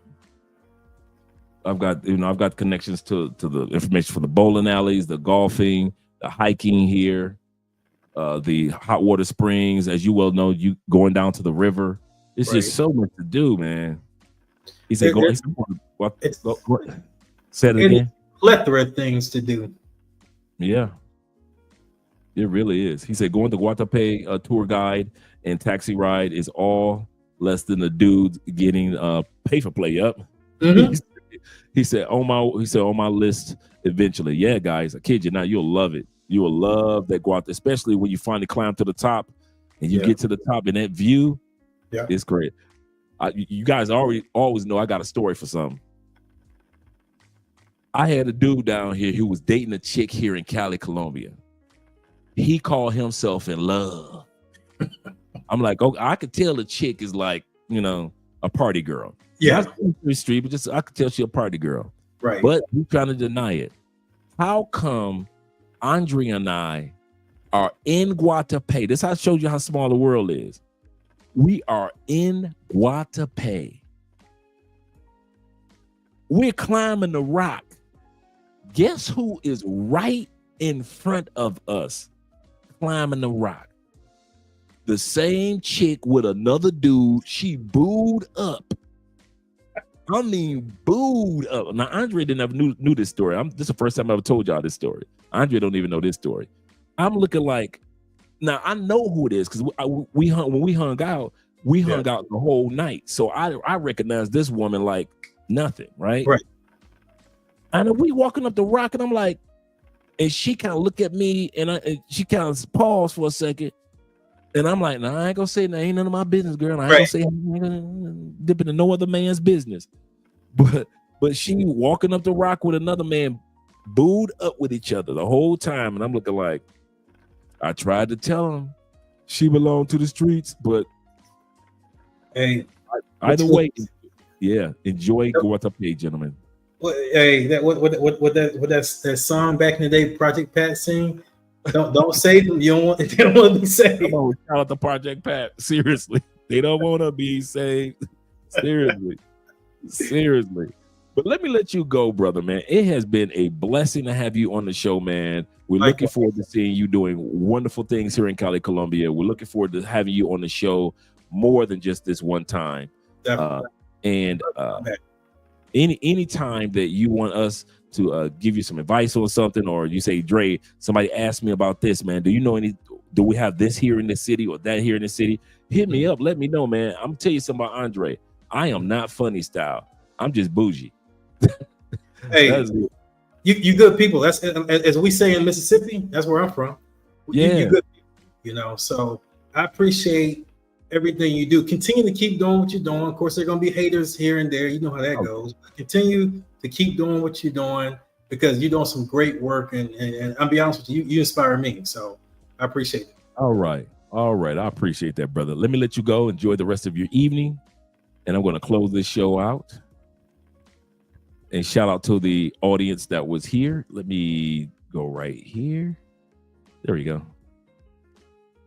All right, guys. That was fun. Shout out to the man Jeremy and Cali Culture. Yes, sir. He said, I always wanted to start my own coffee business. I've been thinking about that. Guys have been asking me about that for a couple years that live here to get off into that business, man. And I'm really getting more and more tempted to get off into that because there's so many doors of opportunities to get off into it and ship to the United States, some authentic Colombian coffees. And so, but let's go back to the moment at hand. Shout out to my brother Jeremy, who is doing some great things. That's an excellent website that he's put together for you guys. So if you don't have me to gleam off of, you got Jeremy, and we're going to be showcasing other individuals such as Tours by D down here and a couple of other guys that are down here that are really, really doing some great things here in Cali, Colombia. And It's not just brothers down here; it's everybody down here. So it's just many white guys and white women as is black women and black guys down here in Cali. We just some low key people. We just don't put our business out there to everybody. But shout out to all you guys that were here for this particular live stream. Thank you guys for supporting us by way of PayPal, Cash App, and make sure I didn't miss anybody on the Cash App. This has been an excellent, excellent show. I'm going to be off for 2 days, so I'm going to take like I mentioned before, I'll start taking Mondays and Tuesdays off. And I'll be working on books and other things that I'm doing with Theo's class. But appreciate all of you guys that came out, to all 63, all 70 of you guys. I think we got up to like 80 people he came in tonight. And for our brother Jeremy, make sure that you continue to support his channel and what he's doing on all platforms, TikTok, Instagram, and YouTube. Let's look at some outros of some gorgeous women. Yes, sir. He said there's a lot of money in the coffee business. I bet it is, Mink. I won't even deny that. Shout out to my man Kerry Crawford of the Crawford family. He said time to get some sleep tonight. Finally. Yes, sir. And let's get us an outro going. Let's see what we're going to start with. Let's see. Here we go. Let's start here.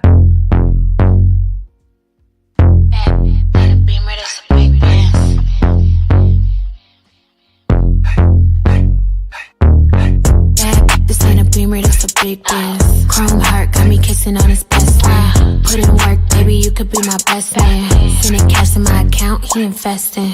Dark shades on when I'm off the Migos. He tryna cuff me like a in a Rico.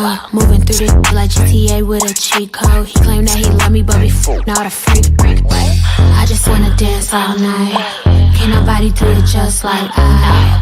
Boy, you got just what I like. Come on, baby, let's kiss, don't fight. What you wanna do? Tell me what you like. What you wanna do? Tell me what you like. What you wanna do? Tell me what you like. Just say the word, baby, I'ma get you right. What you wanna do? Tell me what you like. What you wanna do? Tell me what you like. What you wanna do? Tell me what you like. Ain't gotta say it, I know I'm the one you like.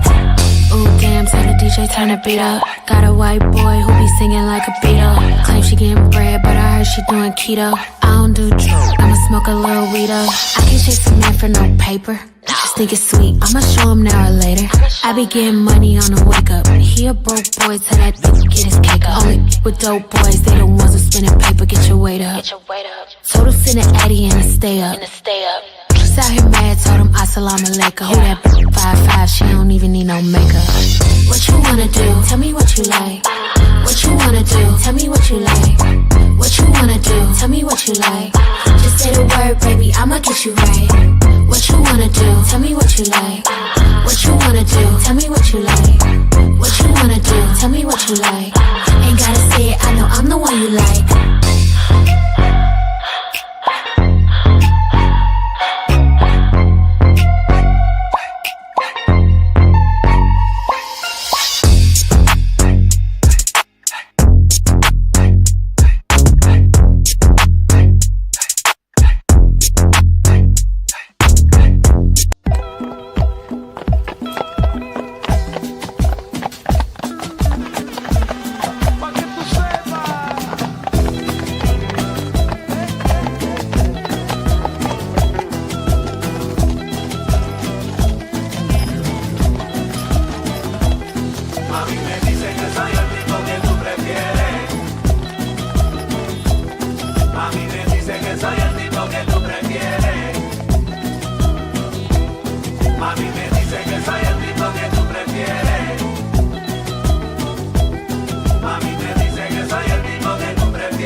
Mami me dice que soy el tipo que tú prefieres.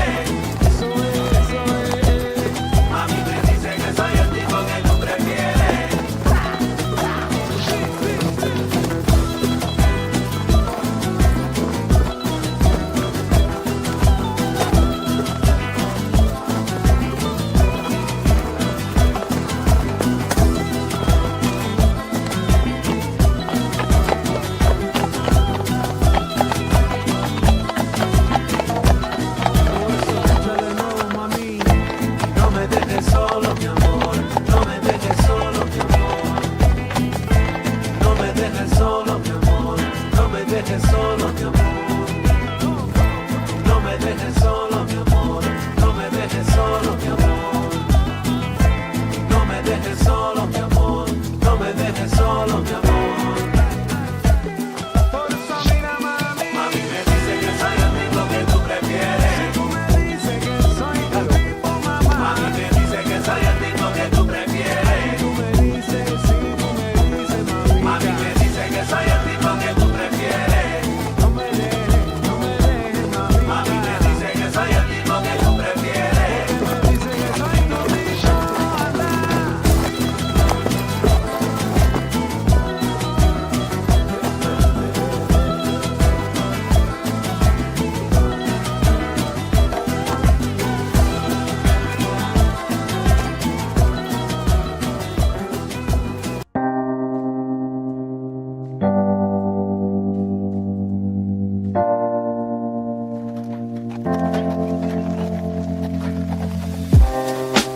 Living for weekends, wishing I could take a break from this world.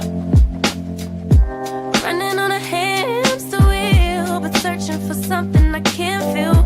I just wanna be a lost girl and fly.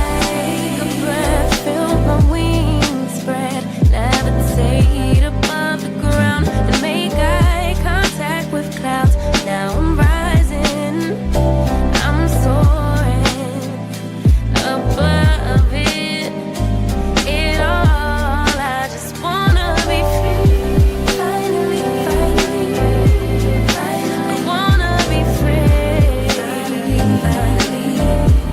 I wanna be free, finally, I wanna be free, finally. I always stay dreaming, never imagined I lose my spark. Living in this crazy time, putting back the pieces of my mind. I know how to run from the dark and fly. Feel my wings spread, levitate into the clouds. I'm so high above the ground. I'm rising, I'm soaring above it all. I just wanna be free, finally, I wanna be free, I wanna be free, finally, I wanna be free,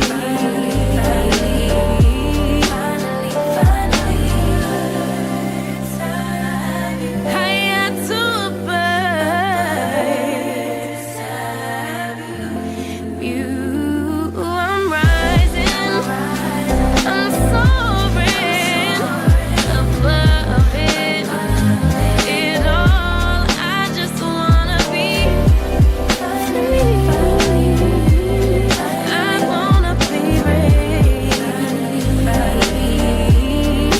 I wanna be free.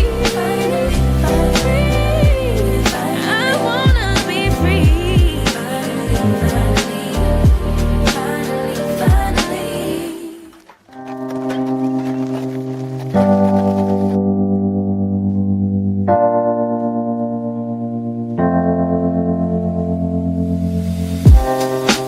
Living for weekends, wishing I